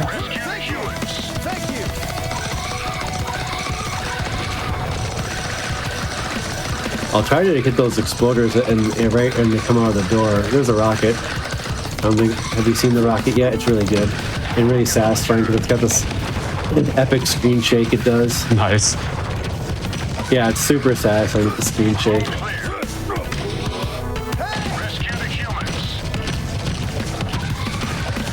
And yep, if you have a rocket or a laser or a Vulcan, like you basically are able to take control of the rooms completely. The enemies that are like stationary in the ground there, they only fire at you when you fire at them. It's like the purple stationary guys, so you try to melee them if possible. Then we're looking for like a decent weapon drop here. Grenades occasionally will get double hits, and I still don't know why that exactly occurs. I think it's because if you grenade them on the same frame, like a new attack is coming out, you get a double hit, but I still haven't figured that out. Anyway, I might get a double hit occasionally here. For the speedrun, you can do like a little thing where it's like you grenade at the end of like this health bar, and then the grenade will like deal its grenade damage to the next health bar. So I'll do it here, you'll see. It'll start the next health bar out with a little bit of damage. So right now, yeah, so I started that out with a little bit of extra damage. That's cool. Yeah. Tiny little speed strat there. But the ultimate speed strat is still getting the shotgun. Otherwise, this boss does take quite a while if you don't get any other weapon drops. But we'll go to final phase though now. The final health bar.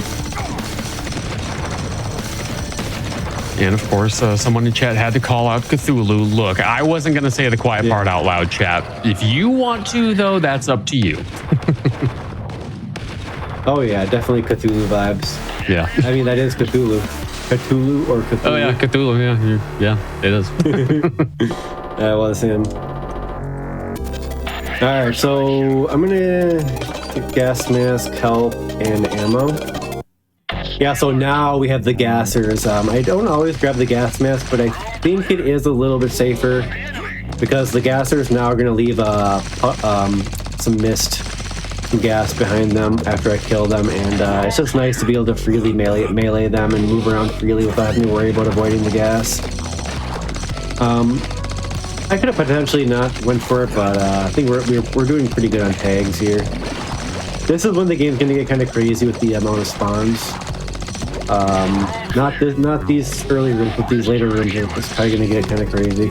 And now I can bait out the burrowing enemies by walking over them. So now that's a thing. It can be good for just like killing them, but it's worse for them just like spawning underneath you and hitting you when you don't want it. Don't want them to.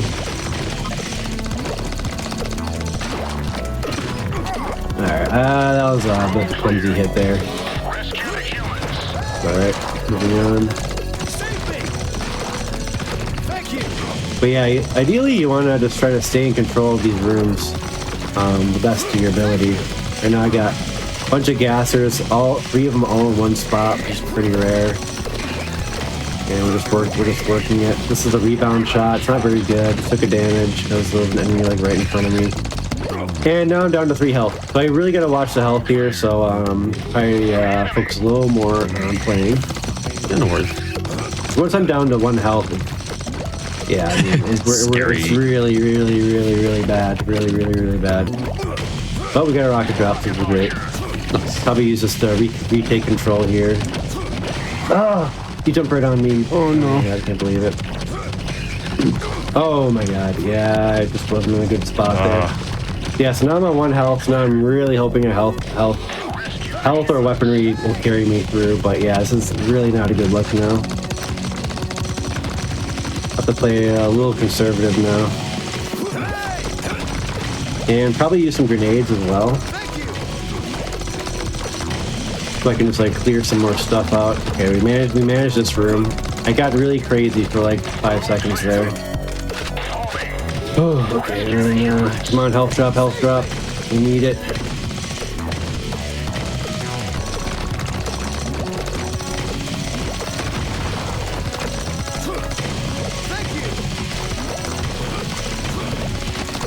Oh my goodness. Oh. Health. Health. Yes. Health. Let's go. And I lost it. No. Yeah. I had a feeling that was going to happen because... Well, good thing you got it then. It was just such a chaotic room. Okay, another one. Nice. Nice. Game's bailing me out. Just random with the health drop first. Two. Oh my goodness. I accidentally rolled there.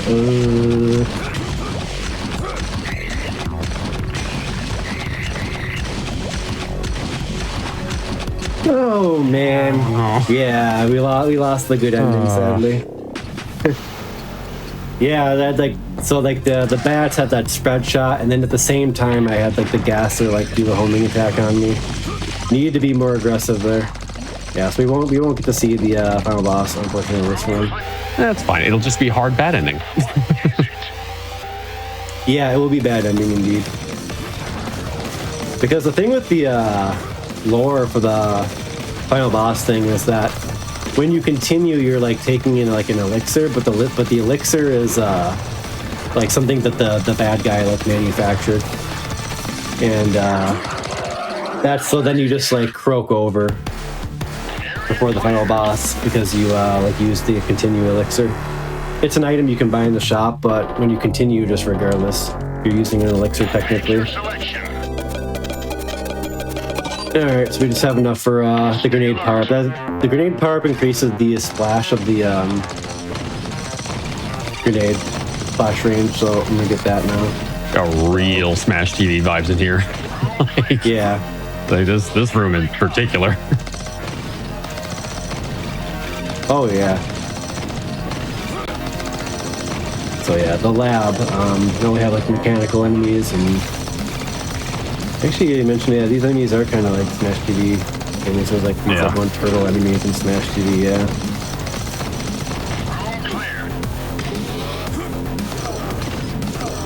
So we're gonna have these zombies. Gonna have like these like turrets that come out of the ground. The zombies are annoying.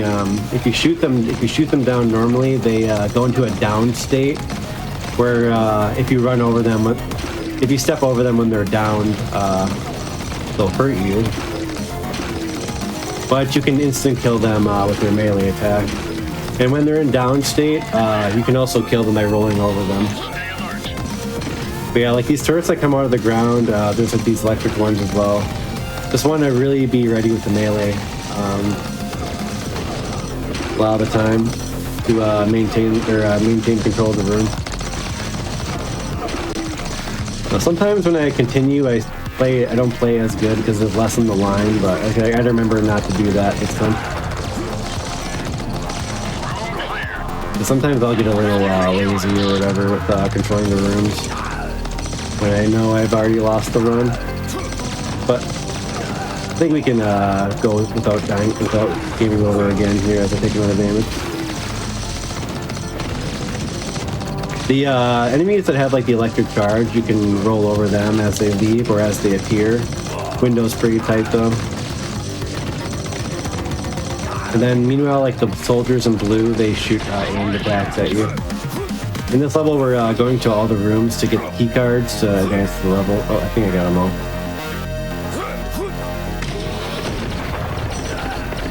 Spread shot's not too bad. Point blank does decent damage. Good for crowd control. It could maybe do a little more damage, but you can make do. You can make I usually like to use it. But there's like the rebound shot and like a homing shot. Like those ones are really bad. I usually don't use them. When you do, you pick up a weapon though. You can just discard it immediately, and you will get a full ammo, a regular ammo refill. So you can just use the crappy weapons as like a makeshift ammo refill. Watch out!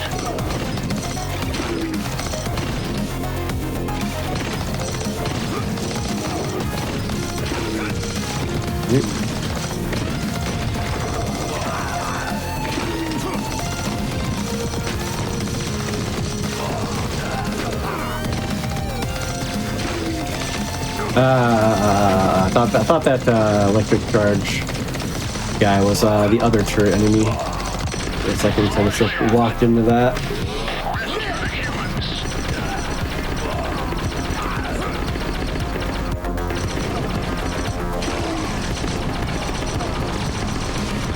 Definitely a Smash TV vibe though, especially like some of the rooms in this version of the game. You really do need like a good weapon drop to survive a lot sometimes, and that's like a component of the Smash TV. Gotta love RNG. Yeah.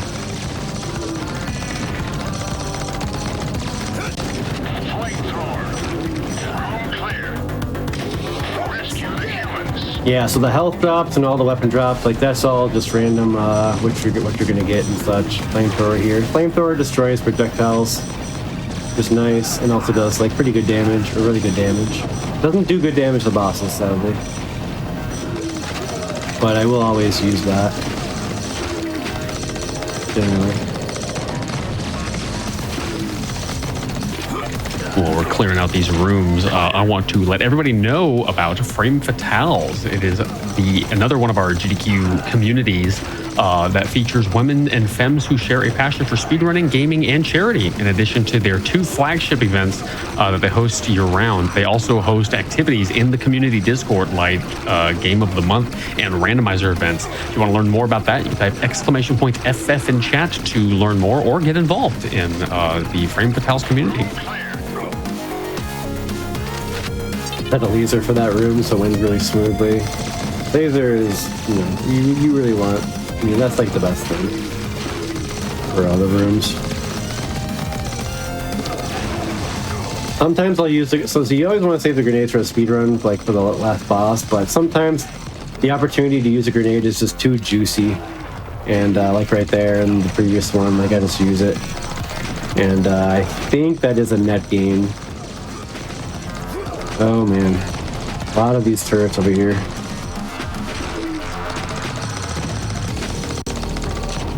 Anytime like I'm in a room and like nothing else is spawning and I'm killing stuff, like you're losing time speedrun wise.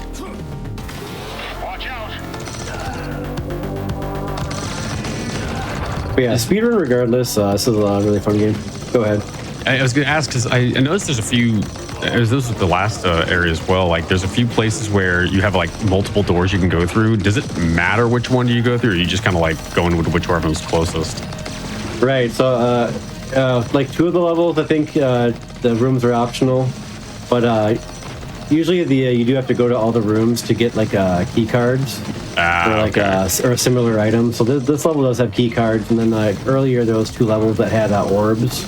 Gotcha. That you had to visit all the rooms for. But the first level and I think the last level and the first outdoor level, you don't need to go to all the rooms for any reason. Well, and for more dog tags. If you want more dog tags, or you want to like do like a scoring run or something, I think you would want to go to all the rooms for that. But it's nice because you don't have to like memorize like where to go or anything. Like it's just straightforward enough that that's not necessary. I'll throw a grenade in there because my grenade did nothing. Yeah, let's stop getting lazy there. I was doing that thing where I was zoning out. Alright. Those runs where you go on autopilot. Yeah, like I'm getting some eye fatigue here. Understandable given given the flashing. And yeah, there's some pink sweets as well. It's just, yeah, that's a very exhausting game. This one's kind of tough. I don't do a lot of runs for this at a time because it's a little rough on the wrist with the D-pad movement. So you gotta watch yourself. I do highly recommend people do that when it comes to long gaming sessions and such. All right, so boss down. Final level coming up. Yeah. We'll just get the rest of our upgrades here. Good luck. And we are certainly going to make it through because I got plenty of continues still. But occasionally the game just goes so crazy that I might like go on tilt or something, but I don't think so. I think I've been playing this a lot lately. Getting pretty good at it. This final level is cool. I accidentally rolled again. I keep doing that with this dang PS4 controller. I don't know why. I think I'm accidentally hit it at this. The way you grip the PS4 controller, it's like the triggers, like it kind of nestles in your hand. Yeah. And I think like in the madness, I'm like hitting the trigger. So it's right trigger to roll, left trigger for grenade. And then you use the face buttons, or you could use a second analog stick for the aiming. Anyway, you're gonna have some new enemy types in here. You have like the rotating like spinny turret. This thing's gonna like pop up just in random spots in the room. That's the mega health. That gives you full health. We're hit right after I grabbed it. And we also have like the shield, the orange shield guys. These guys are super annoying. You have to like roll into them to get rid of their shield, or hit or destroy them with like a different weaponry, or you can like flank them. Really annoying enemy type. Oh, took 2 hits there. Dang it. Game's bailing me out with some health though. The strategy you can do here is like the rotating spinny turret thing is that's not a enemy, that's dictates more enemy spawns. You can just let one of those spawn like in the corner of the room and leave it there. So you don't have to deal with one that spawned in the center of the room. That'd be a lot harder to deal with. Shotgun, you don't need to care about that though. You can just keep killing these guys. I think they are finite to a certain extent, but we'll just keep killing them. I think they're gonna die down here. But usually the shotgun takes up the orange guy. I didn't get through him that time. The alternative for the orange guys is like you gotta like flank them with the regular gun. Yeah, I tried to roll into him there to destroy his shield, but I fired my weaponry, which canceled the roll too soon. Game's giving me a lot of help, so at least it's bailing me out in that sense. And I was standing by that door over there. Never want to stand by the doors, so I just took a hit from that. Okay, we should probably clear that out. Yeah, so yeah, I was going to talk about that. What can happen is when you break the shield guys with the roll, you like bounce. Oh, I did the same thing from earlier. You bounce back, but you can bounce back into the bullet that they shoot. Very annoying. If I do make it to the final room of this level, you do get all your health and grenades back. So there's some incentive for me to use my grenades throughout this level. For the last room, but still I want to hold on to them because the worst is yet to come. But the guys that go through the walls got me there. Now I'm on my last health, darn it. Yeah, I got clumsy there. Gonna pop that. Okay. What you can do is you can use the environment too to like block certain bullets and stuff. This can be a strategy you can do, so I might hide over there for just a second. Get a little more coverage. On my last health again. Don't need tags anymore. I don't think we're last room yet. I'm not even gonna like bother with that orange guy. I'm gonna maybe wait. Because he's somewhere where he's not much of a nuisance yet. But I think we'll just clear him out now. Oh, first the grenade missed. And we got ammo in an annoying spot, and we got grenade across the room. Having to finagle that. Kind of annoying. And we got a bunch of like shield guys grouping up as well. This is getting pretty rough. And I'm out of grenades too. So yeah, so just I've lost control. I lost control of this room. You got this. Thank you. Shoot the last one. I think this might be the last room. Oh, I don't have any grenades, so this is a slight problem here. And I'm out of ammo, and the ammo's like by the spawn, so try to grab that.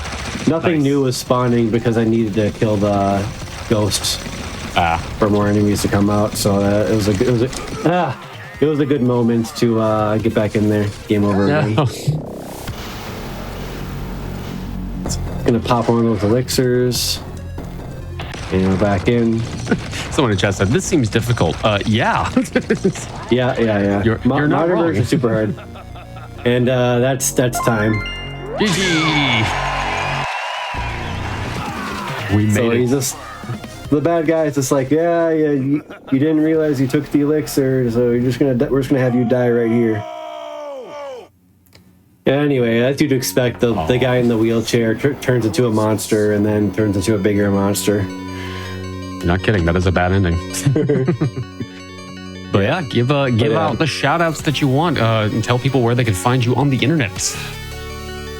I have a actually show on YouTube called SCG Weekly, and this is just a show that talks all about shmups with the various players of the genre. So if you do like shmups, you can feel free to pop on over there. And social media is AQY on Twitter, or same thing as Blue Sky, and whatever. And really appreciate people checking out my runs. And thanks for having me on the episode, and it was a pleasure. Absolutely. Thank you for being here. Thank you for doing 2 runs. Welcome back to Crosshair here on the GDQ Hotfix. Just saw 2 runs from Aqua's just now. Pink Sweets and XenoCrisis. Awesome runs, by the way. So you're going to definitely have to catch the replay after Kryptonite if you did not catch those. But we're going to be rounding out tonight's episode with a run of Maiden Spell with one of our other Hotfix producers, Railcoon, who's going to be running lesbian %. So, Ray, let's go lesbians? Yeah, let's go lesbians. Let's go. So if you're familiar with Rabbit and Steel, this is also made by MinoDev, the same person who made Rabbit and Steel, and it should become pretty obvious through the art style. We're going to explain stuff as we go because this has a lot more downtime than the Aquas runs. We're not going to be going a mile a minute on the commentary. Give you a chance to catch your breath. So I will count you down here. 3. Oh, I need to be on the correct thing to count you down. There we go. 3, 2, 1, go. Good luck. So we're playing on hard %, just on hard difficulty, just because I like hard difficulty. And this is a versus bullet hell game. And when you're playing in the story mode, what happens is you see the hearts in the top right corner. That's the number of their hits, like their life meter. And then the cards is their number of lives. So when they get down to their last heart, they're going to move over and they're going to start what they call the Magnus attack, which is a Toho style spell card. So for in story mode, we're kind of switching between playing against the versus AI mode and then doing these Toho attacks. And if you look in the top bottom right corner on this screen, there's a spell score, and that's just counting down. So the way you score in this game is by going fast. We like going fast. So we're doing both a score run and a speed run for this one. And the difficulty here is that the AI are generally not that great at dodging early on, but they are going to get much better at dodging as we go.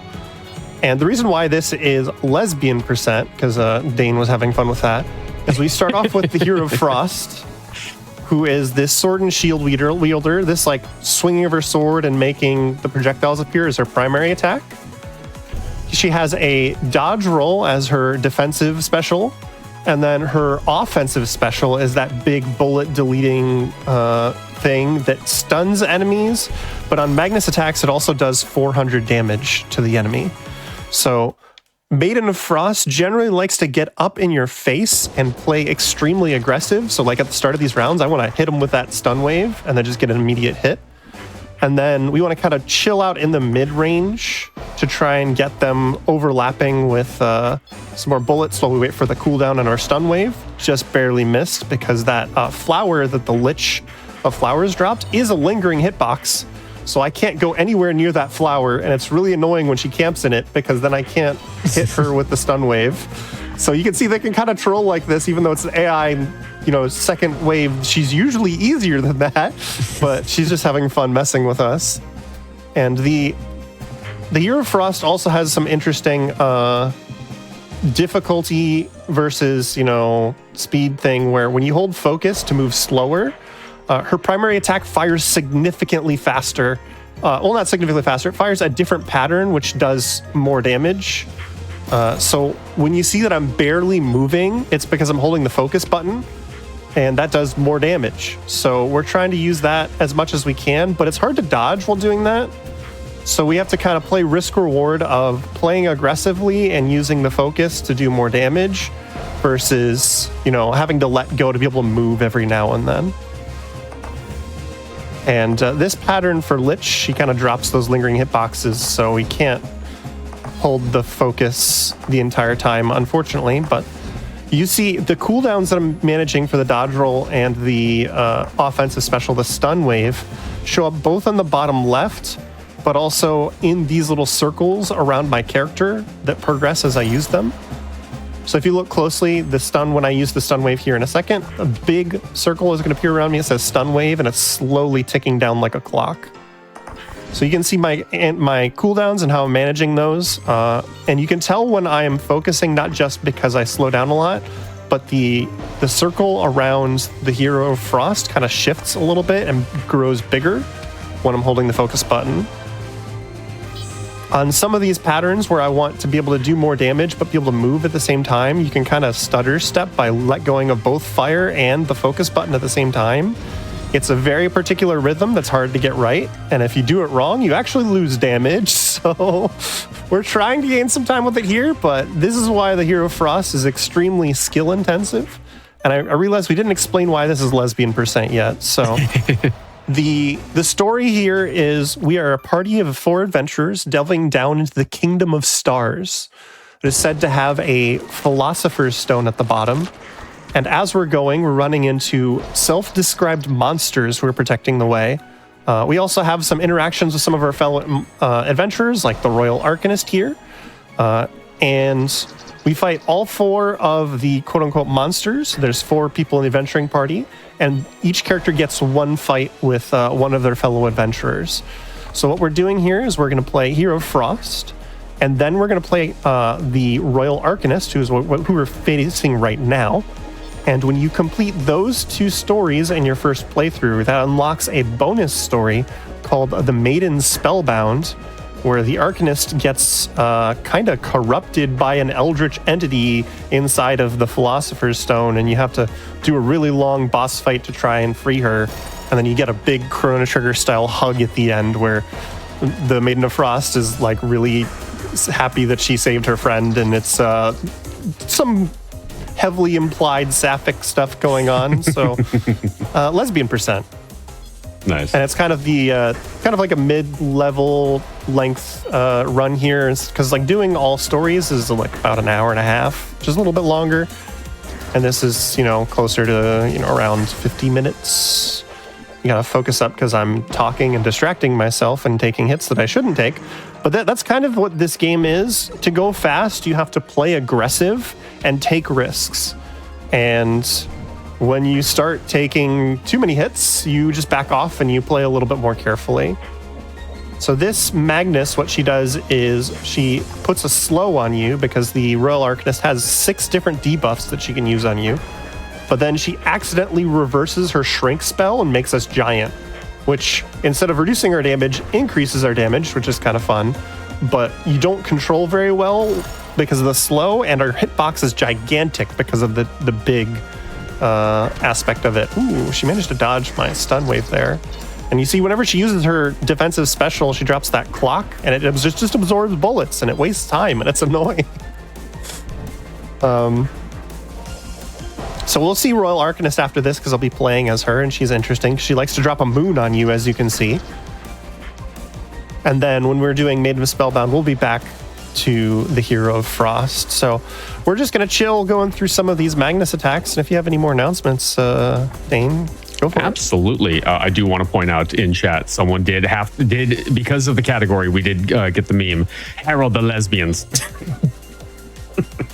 But yeah, folks, if you haven't checked out the Hotfix schedule yet, if you're curious what's coming up, you can type !schedule into chat and check out the season lineup. This week we've got fast travel Fast Travel and Passion Project coming up on Friday. And then this Saturday, we also have the Disability and Neurodivergence Special schedule. It's the first ever Hotfix Disability and Neurodivergence Special, or D&D. It's taking place this weekend, Saturday and Sunday, starting at 1 p.m. Eastern on each day. This special will benefit the Autistic Women and Non-Binary Network. And you can view the schedule by typing !D&D in chat. And we hope to see you there, because some banger runs in that lineup if you haven't seen it yet.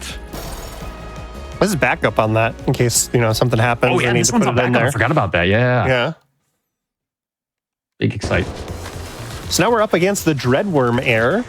She's kind of the leader of the monsters, and she likes to send this Blobcat. Shoutouts to Blobcat, one of Meekin's favorite things in this game. I found out about this game because Meekin, staff member for GDQ, runs a tournament of this every time at GDQ. So if you like the look at this, check out the tournament schedule at HDQ, and we'll have a versus tournament going on. And I usually sit down and help Meekin commentate, and it's a lot of fun. Nice. I will have to take a look at that myself, because I will be at AGDQ. Chat, who else is going to AGDQ in Pittsburgh?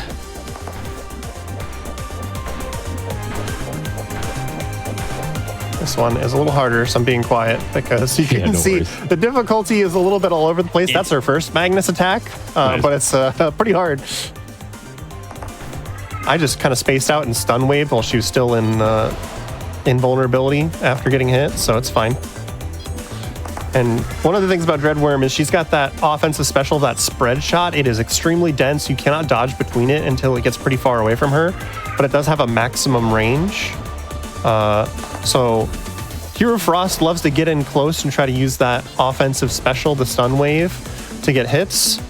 But a lot of the characters have abilities that are kind of a get off of me button, and her spread shot is a big one, as well as just the Blobcat and her big expanding circles make it hard for you to live in close range against her as Hero Frost. And I am just taking hits that I should not be taking. It's fine. We'll just focus up here for a second.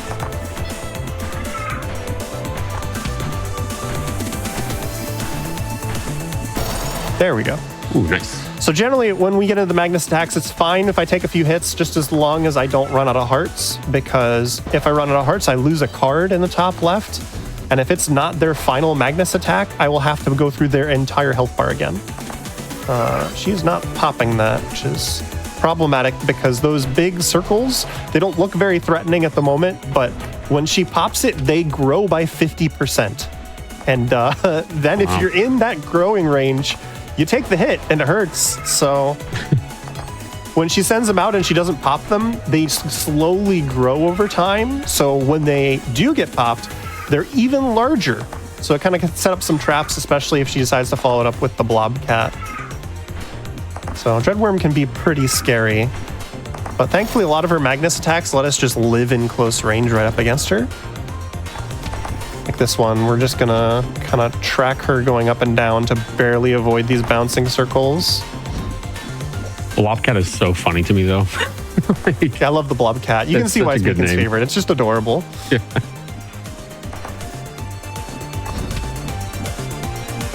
And when we're doing the Magnus, we want to be using the stun wave basically on cooldown unless we need to use it for safety, because just that extra 400 damage every now and then is really good for chipping through their health bars. If you haven't seen the health bar, it's in the top right during the Magnus attacks. That's kind of the amount of health that they're going through. So now we've got Sun Priestess.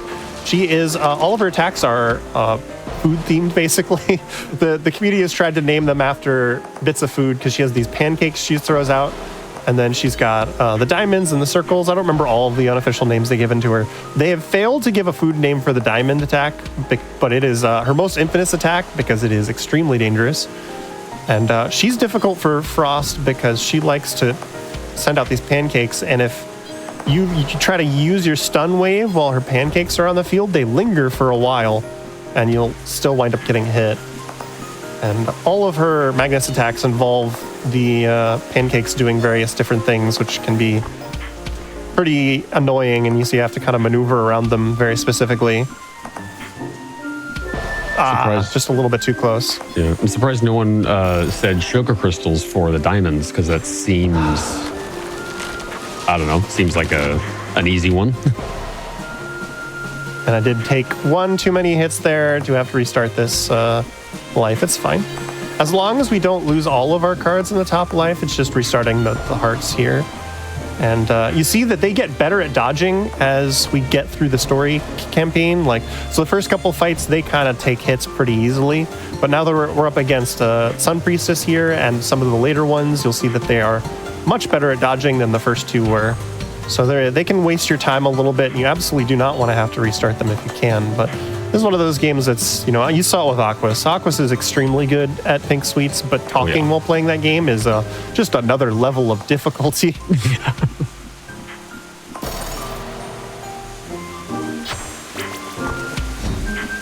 Stop using that. So her bullet deleting defensive not only deletes bullets, it lingers for a while, but it also slows you down and makes you completely invulnerable while you're inside of it. Both Sun Priestess and enemies, actually. So it can be an interesting ability, but it just means when she's dropping it and she's sitting inside of it, it's just wasting your time because you cannot hit her while she's inside of it. This one's a little tricky. I want to try and manage my focus weaving to get in between these diamonds because they overlap. I can time my defensive there to, when it's off cooldown, be able to sneak in between them without letting them hit me because they just overlap me in the brief invincibility period of using my defensive special.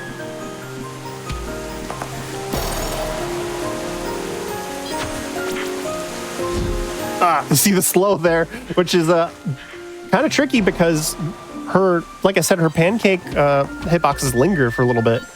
So she can try and catch you in her defensive, so you're moving very slowly, and then have a pancake on top of you right as the defensive wears off.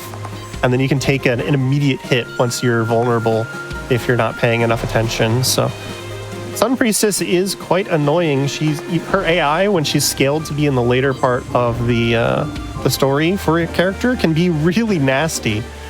And this one, we're kind of having to dodge while staying inside these circles that kind of constrict around you. And I need to be holding down the focus button to do more damage, but I have to let go of it to dodge these expanding circles because your movement is basically nothing when you're holding focus. So even though it does a lot more damage, if you're trying to dodge these diamonds while in focus, you're not going to make it and you're just going to take hits. You'll notice I'm not always stutter stepping. Sometimes I'm just releasing because, like I said earlier, on some of the patterns where that's really difficult, if you get the timing of your stutter stepping wrong, you actually lose damage. So I'm trying to, manage focusing for more damage without giving up too much. And this looks scary, but what we can do is this inner circle of diamonds actually expands outwards as we go. So what I was doing is we're just trying to get some damage in until I can camp up in front of her like that. Taking a hit does lose a little bit of time, but once it's expanded outwards enough, you're not really in any danger once you're up in her face like that. Well, you'd be happy to know that your mentioning of pancakes spurned a debate about waffles versus pancakes in chat. Of course it did. So this is Storm Beast. She's extremely fun, but she's very fast. And that's really annoying for the AI because you cannot reliably stun wave her unless she jumps on top of you. Like, the thing I've been doing to the other AIs of dodge rolling on top of them and then stun waving does not really work against Storm Beast because you can see how fast she is. She just darts all over the screen. So she's the one that really you're at the most mercy for at times of her just can dodge for upwards of 10, 15 seconds for a single hit. And can really troll and waste your time if she's feeling like it. And some of her attacks here are pretty nasty, and since she's the last one of the Heroes of Frost story here, she has an extra Magnus on the end that is a little bit more threatening and has a ton of health at the end. So we're just trying to make it through here. One of the things we're looking for is we want her to charge up her main attack like that. It makes her move basically not at all while she's charging it. Because the way her attacks work is she can release those balls immediately and they shoot at you. And if she holds focus, they shoot even faster like a railgun at you. But if she charges it up while it's growing in front of her, it is still a hitbox. So what the AI likes to try and do is get on top of you and start charging up the orb. There's going to be so many orbs in this game, by the way, if chat is not already spamming orb. So while she's charging up the orb, she tries to get on top of you to charge it so she can hit you with it. And then she just uses her wide attack. One of the things about the character's wide attack, it's a secondary. I'm not using it on Hero Frost because in general, the wide attack is programmed to never shoot directly at the enemy. It's just supposed to fill the enemy with bullets and make it more difficult for them to maneuver. And Hero Frost's wide isn't that great because her primary is fantastic. So we're not really using that at all. Gonna try and get, there we go, got a nice roll in after that orb. Ooh, come on. Storm Beast, behave. No, Storm Beast is not behaving. And it's the Storm Beast's little lightning bolts are her wide attack, her secondary that doesn't aim at you. But if you have to move too far to try and avoid her orbs, especially when she's railgunning them at you with her doppelganger, you can very easily fly into them on accident. So this is a little bit dangerous because this pattern is pretty nasty. And we're on our last hit, so we're not going to stutter step at all here. We're just going to hold down our primary, move at our usual speed. And these lightning orbs are dangerous because they kind of home in on you and chase you, but they also adjust their speed based on how close they are. So what I'm trying to do is I'm trying to roll and stay close to them so that they move slowly, because if they get too far away, when they turn around, they'll come at you extremely quickly, and it makes you very, very difficult for you to dodge them. So I don't know why I tried to stun wave Storm Beast there. I got the stun, but of course she got the point blank orb charge on me.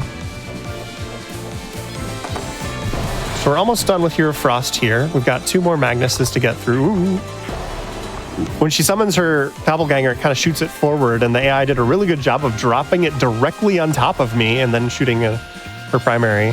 So this is what I'm kind of talking about, how you get later in the story and the AI actually starts playing relatively well. You can't just ignore them and assume you're going to roll over them just because it's a CPU opponent. It can actually be pretty good at dodging.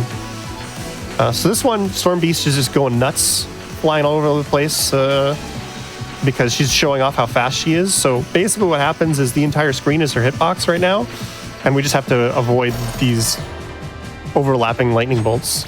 Nice. And this final attack is just annoying, so I'm probably going to focus up because you'll see that this there's stuff all over the place.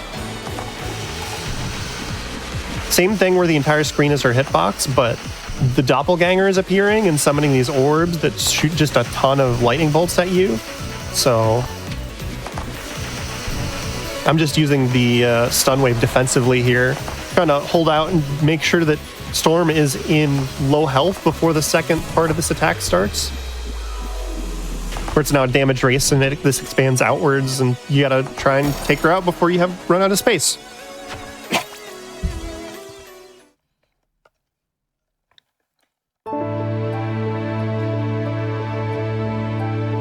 You will appreciate someone in chat spelled railgun, R-A-E-L-G-U-N, railgun.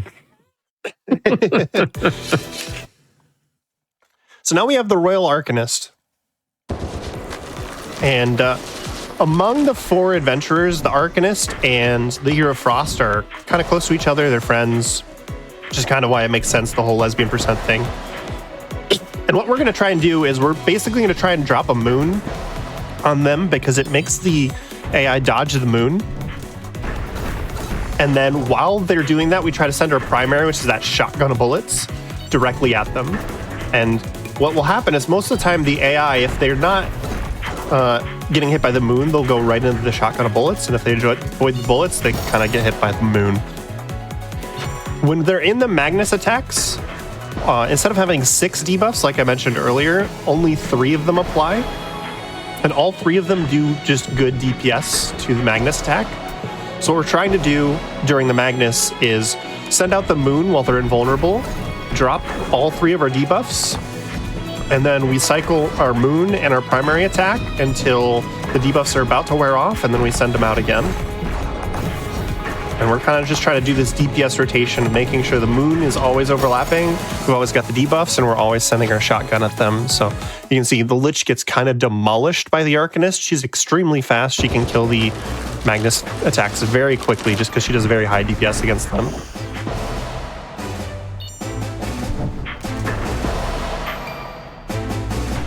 And when it goes well, you just see the AI just does not know how to handle it and just takes the hits, and we're moving between these Magnus attacks very quickly.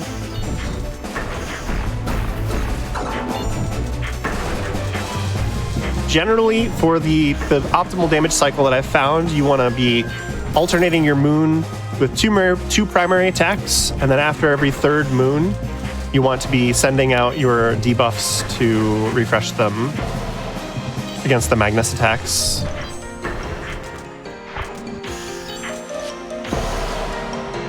The Dreadworm error here has another one of those defensive specials, or offensive special, I should say.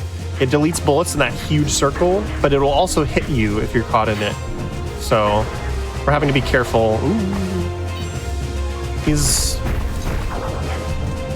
These orbs that spawn here are a little bit random, and sometimes they can give you some pretty nasty patterns, and I got caught there. There's so many of them, my God. There we go. Had to focus up because I took a few too many hits there.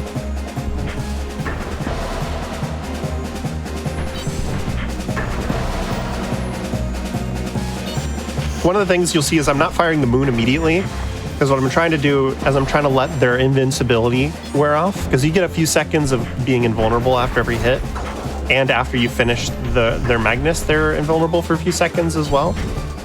So I'm just trying to time it so that right after I finish their Magnus or after I get a hit on them, I'm dropping the moon, so it'll be overlapping on them right about when they're first vulnerable.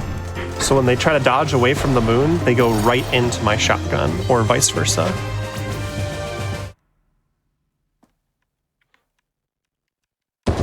Now we have the reverse fight, where it's the Arcanist against the Hero of Frost.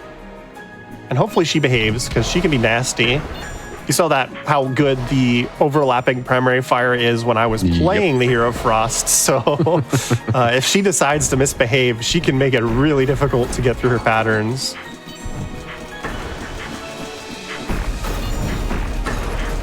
Oh my goodness.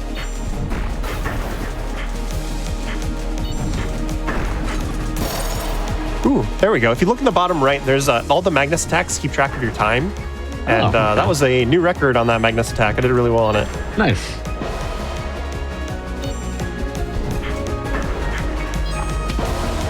Yeah, the stun wave isn't great against the moon. The CPU tries to do that, but since the moon is just a giant lingering hitbox, any of the defensives that make them stand still are just not good against the moon. But I just love the aesthetic of dropping a moon on somebody. Alright, we're taking a little too much damage here. It's fine, she's almost dead. There we go. Nice.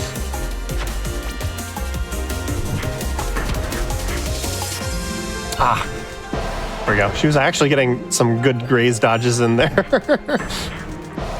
One of the things you can do is Arcanist is also fast enough where if you chase your own shotgun, you can overlap them and make some kind of difficult patterns for the AI. Even when they're on their difficult mode and they're good at dodging, they can find it hard to get through that if you overlap them right.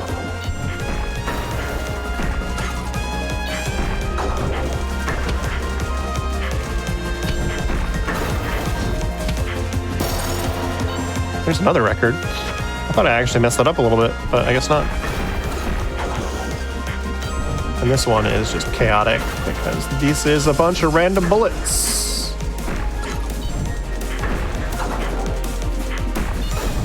And you'll notice that I have a pretty good move speed except when I send out the debuffs. So on this one, I'm actually trying to send them out one at a time because it always cycles through them in the same order.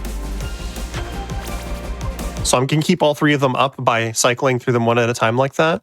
And that means I'm not kind of trapped with a really low move speed against that pretty nasty attack. All right, now Storm really just does not like to behave. So what we're just gonna do is we're gonna do something that just freaks out the AI, where I'm spamming all three of my face buttons except for my wide, where I'm sending out the moon, the primary shot, and the debuffs. But the thing with the debuffs is I need to be on the same like horizontal axis as them because it only shoots horizontally. So it kind of messes with their AI and makes them get hit a little bit more when you're just spamming them. But you have to really pay a lot more attention to where you are on the screen. Whereas some of the earlier AIs, I can kind of just be dropping the moon and the shotgun and not be paying attention too much as long as like I'm not full screen from them. But when I'm doing this against these, where I'm just hitting all three, I do have to be watching where Storm is and trying to be able to hit her with the debuffs. Otherwise, it doesn't really manipulate the AI in the same way. And her doppelganger is doing some work right now. Ooh. And this is the danger against Storm is when you're playing a fast character like Arcanist, because you move so fast, you will accidentally go into those lightning bolts. Oh, I've done that before in other games for sure. So this one's tricky. Oh, no. It's fine. She was trolling a little bit before the Magnus, so I only had one hit, and I was just about to explain why that Magnus is tricky, and then I took the hit. Rather than tell you, I'll show you. Oh, there we go. That was much better. So this one I want to stay down to try and have some time to dodge, but when I need to refresh the debuffs, I need to get up again to be able to hit her with the debuffs like that. So we're kind of dodging down here, and this pattern is a lot worse on some slower characters, but you know, having to get up here to renew the debuffs makes it a lot harder. And again, a new record. What is with all these records while I'm talking? It's Crosshair. It's inevitable. We set records here.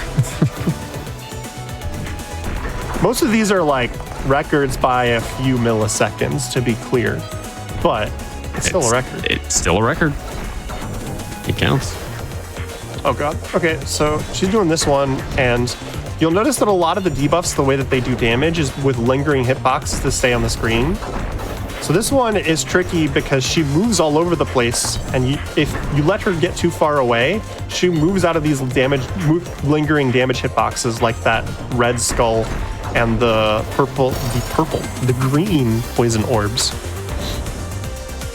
So what I'm trying to do is, like I was saying before, when you circle around her in just the right way, it slows down her movement so that you can kind of keep her in place. And I'm trying to do that around those lingering damage hitboxes. And this one's tricky because the entire screen is her hitbox, but you see when I'm using the debuff, it kind of makes her appear for a second. That's the only place where you can hit her with the debuffs. So when I need to refresh it, I need to move upwards a bit and put myself in more danger to try to refresh the debuffs to keep the damage rotation. And now we've got Red Hood, who is a gigantic troll. She's an assassin who likes to restrict your movement, and she drops these fans of knives and then that really fast shotgun attack. And her defensive special makes her vanish. So, good. Yeah. Out of all of the characters that can waste your time on Lesbian Percent, it is Red Hood here against... Oh, no. There we go. We're fine. Nice. We're fine. Okay. Most of these, as long as I can get into the Magnus attack, I'm fine. But oh god, this one, these are scary looking. it looks scary, but if I kind of move up and down in this right way, none of these hit me. I might have to adjust a little bit left and right while they're bouncing off the top of the screen. Right. But we're just kind of moving between these two positions over and over again. Nice. And then we're fine. And that's a lot of what these Red Hood Magnus attacks are. Oh my god. Oof. So what happens with Red Hood is the longer she charges that primary, the more it focuses inwards on a tighter spread. So what she did is she started to shoot her primary, and I dodged it, but she didn't continue to charge it. And she shot it at a wider angle, and that hit me because remember how I was saying the AI actually gets kind of scary when you're later on in the story? Yeah, Red Hood. She hit me with a mix-up. And just her, you can see why Red Hood is a problem because she restricts your movement, and then she drops these delayed fan of knives against you. And she's fast and she can disappear. So she'll either take a hit instantly or she'll waste your time for 15 to 20 seconds. And I assume there's no like consistency in her AI. She just kind of does whatever she feels like. Yeah, pretty much. Nice. We'll have that in a speedrun.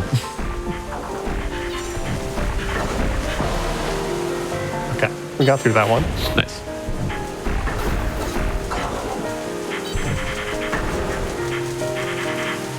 Oh God, this would throw me off big time. This is a pretty repeatable pattern. The only thing that changes is she shoots that horizontal line at your current height. So you're kind of just moving left and right, and just make sure that you adjust your height when she's about to shoot the horizontal pattern. So it looks really scary, but once you've done it a few times, you can kind of fall into the rhythm of it. That's what a lot of her Magnus attacks are. They look extremely scary if you've never seen them before, but once you've had some practice and you kind of know the vibe, she did the same thing where she didn't fully charge it. Then they're a lot less scary. And Royal Arcanist has that clock attack that deletes bullets. The AI was using it against me. But that is the same button as my debuffs.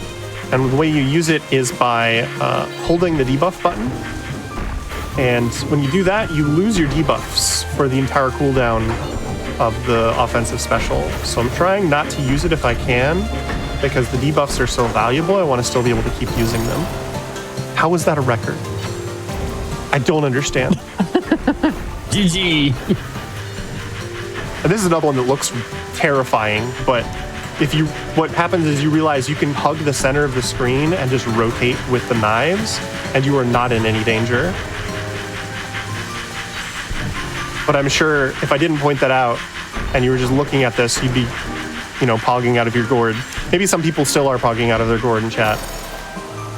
I mean, chat's loving it, and I'm transfixed by just the movement around all of these little projectiles. Looks just like a pain. So here we go. We got Depth Secret. I think I called her the wrong thing earlier. I think I called her Dreadworm. Dreadworm's the yellow one. This is Depth Secret, the Blobcat girl.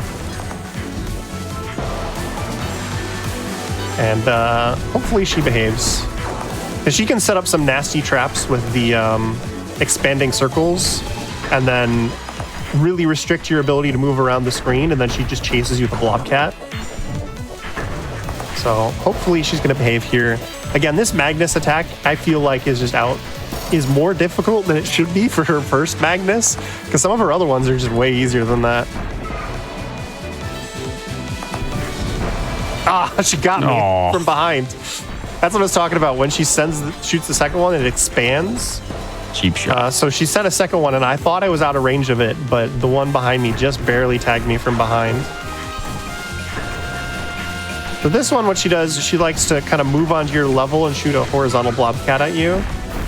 So I just kind of try to be not on her same horizontal level until she moves to shoot a Blobcat at me, and then I shift so that I'm already kind of pre-dodging it.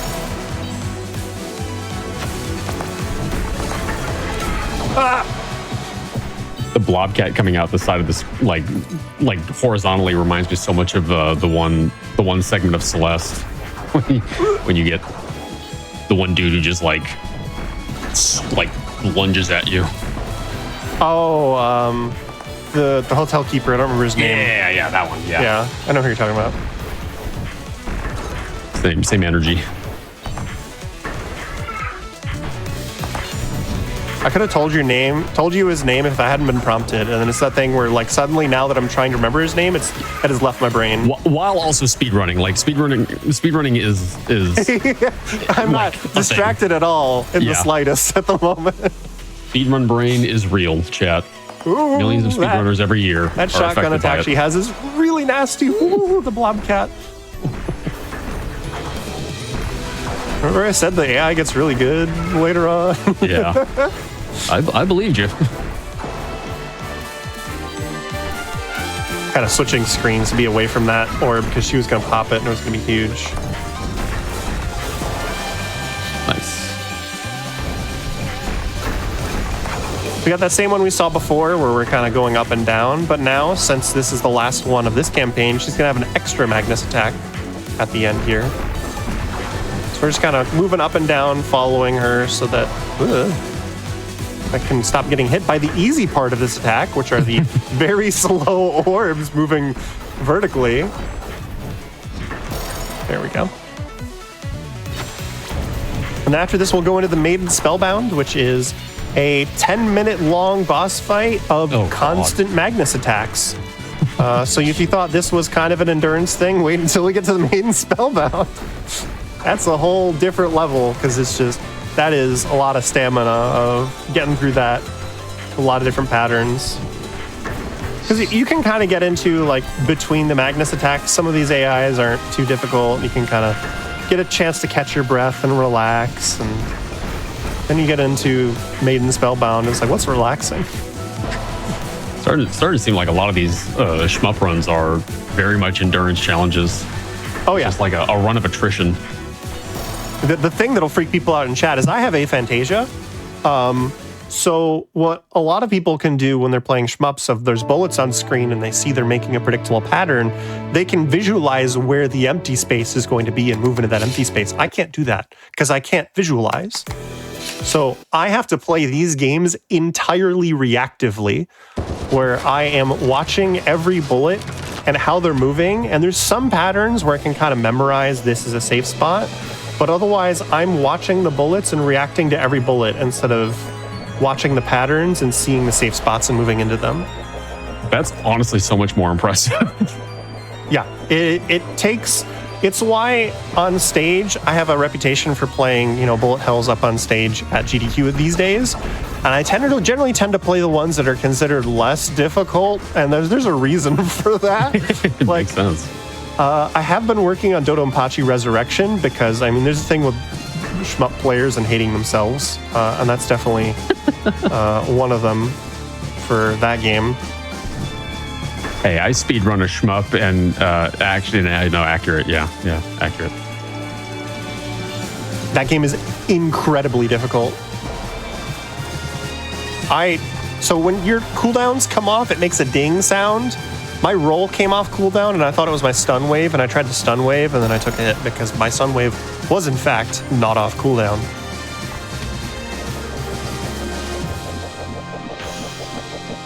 So there's a lot of here where I'm looking at the circles around my character for my cooldowns, but I'm also listening for those dings.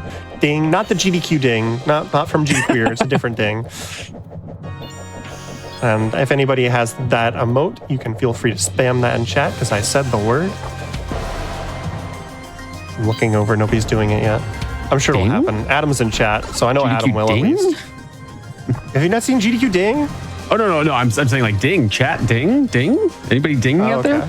Anybody ding? It sounded like you didn't know what I was talking about, and I was going to be There we go. like, hello, ding? Hello? No. All right, we've got some dingers in chat. Let's go. Maybe reconsider that phrasing, ding. I hadn't thought of that till you said it. So yeah, I didn't think of any nickname for that one. And this is kind of the check on how I'm doing speed-wise, because halfway through this fight, the big thing that pops up and goes bravery, and then this awesome guitar riff kicks in. And when I'm doing well with the stutter steps, that'll kick in after this phase. And if I'm I'm taking too many hits. When I'm not doing as well, it'll happen during this phase. But I'm going to shut up for a second so you can listen to this music. It rocks. Honestly, this music is so good. Banger music.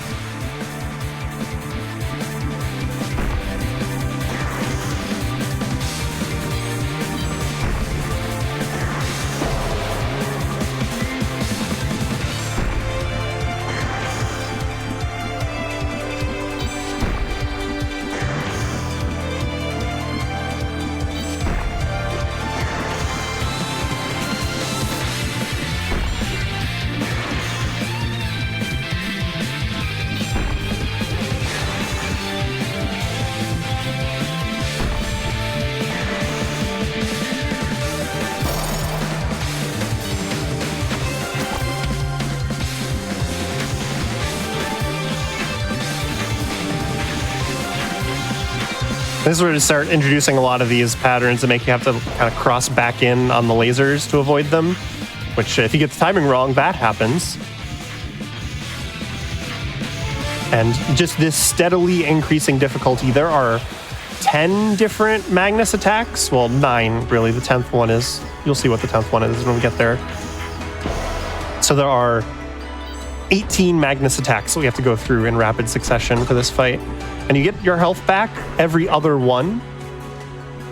Because you'll notice that in the top right, she has 2 hearts and then a question mark number of spell cards. So every time you drop her to 1 is when she does one of the timed attacks that are called the numbered eye. And when you defeat the eye attacks, you get your health back.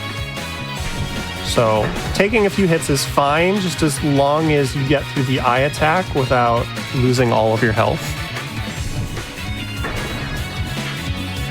And obviously some of them are more difficult than others, like this one. And this is a big part of what I mean by risk reward in terms of speed. Because on any of these patterns where I have to back up that far, I cannot use my stun wave for damage. So I'm just backing up and trying to survive and like outlast the pattern. And then you'll see versus my best time in the corner, that was like 7 seconds slower. Yeah. So when we're going for speed on like a PB attempt, you're playing just so much more risky than I am when I get down to 1 hit and I'm just trying to survive.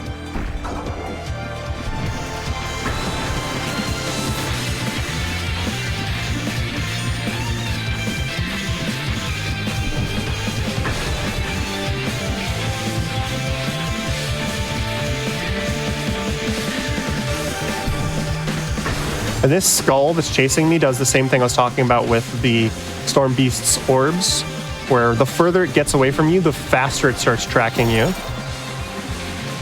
So early on in that attack, I was trying to stay close to it just to keep it moving slowly.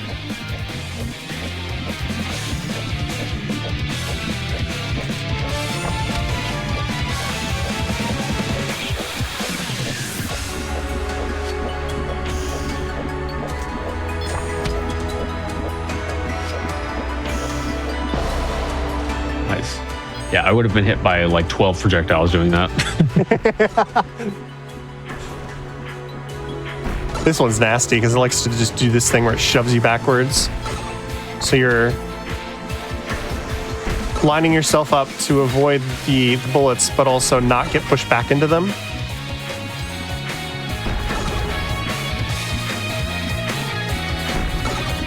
I do like the health meter being like in the circle around the boss. That's pretty cool. Yeah, also if you look around my character, there is a thing that says health percent, or enemy percent, like right in front of my character, and that's also a circle that's counting downwards. So they do a really good job. One of the things that a really good shmup generally tends to do is they'll put redundant UI elements in different parts of the screen so that you can look in the corner to see it, but there's usually something else around your character showing you the same information. Smart. And yeah. Maiden Spell does a really good job of that with your cooldowns. And this being like a cooldown-based shmup is kind of where you can see the influence of this game into Rabbit and Steel, because this game was made first, and then they made Rabbit and Steel afterwards.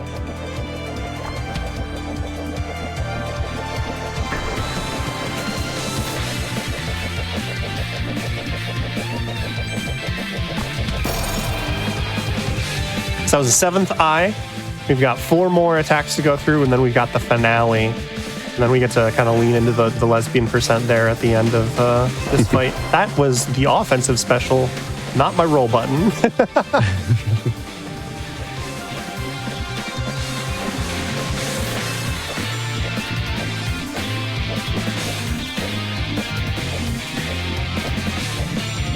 For Richard, when we get there onto the 10th eye, I'll remind you when we get there, but it's the big white flash at the end is time.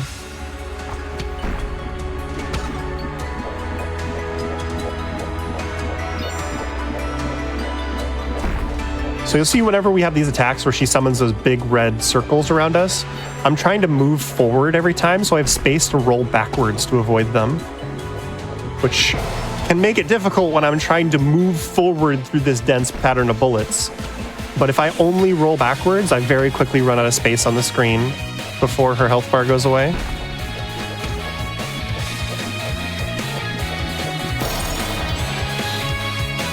So that's the 8th eye. So we've got 2 more than the finale. And if you thought some of the other ones were ridiculous, wait until you see the 9th eye, Dane. Oh boy. I mean, this one already looks a little bit more ridiculous than the last one. This one's not too bad. It took me a while to find a rhythm that I like for that one, but once I got the rhythm. But here's the ninth eye. Oh my god. Jeez. And you have to dodge back into the lasers while they're charging up to be able to get through this pattern. So you'll see that when I'm dodging the little tiny orbs, I have to move back down into the lasers that have not activated yet sometimes to be able to get through. And then use my dodge roll to get back through when I run out of space on the screen. And I'm stutter stepping because if I dodge too fast and I run out of space because I'm moving very quickly, my dodge roll won't be on cooldown by the time I hit the edge of the screen. Right. So then you just get completely trapped and you have to kind of just stall your way through it. So now we get pushed back to the screen, get filled with every debuff, and we have to move forward, and it says, get to her. Tap Y, get to her. Save her. Lesbian percent. Let's go lesbians. Let's go lesbians. And time. GG. And then if there was any question about the Sapphic implications, I mean, look at that hug. I mean, I wasn't going to question it, but yeah, that does seem to suggest the category percent.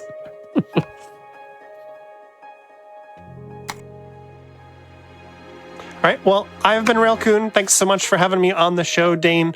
I'm actually running this game on Friday. I think it's like 11 a.m. Eastern at Fast Paced for Pride over on Fast Pace Events channel. So if you want to check this out again, I'll be over there. This is also on backup this weekend for D&D. Not likely to show up on this schedule because they're doing a great job organizing that event, and I only get in the schedule if something blows up. So hopefully you don't see me this weekend for D&D special because that means everything's running smoothly. But thanks again for having me on, and I don't really stream that often because I do this for my job, Hotfix, usually on the other side of the computer running production. So True. If you want to see me around, just watch Hotfix. Heck yeah. Tune into all the Hotfix shows on the weekends. Ray's the producer for all of those. So if you want to catch them doing their thing here on Hotfix, be sure to tune in to watch our weekend specials and our weekend shows.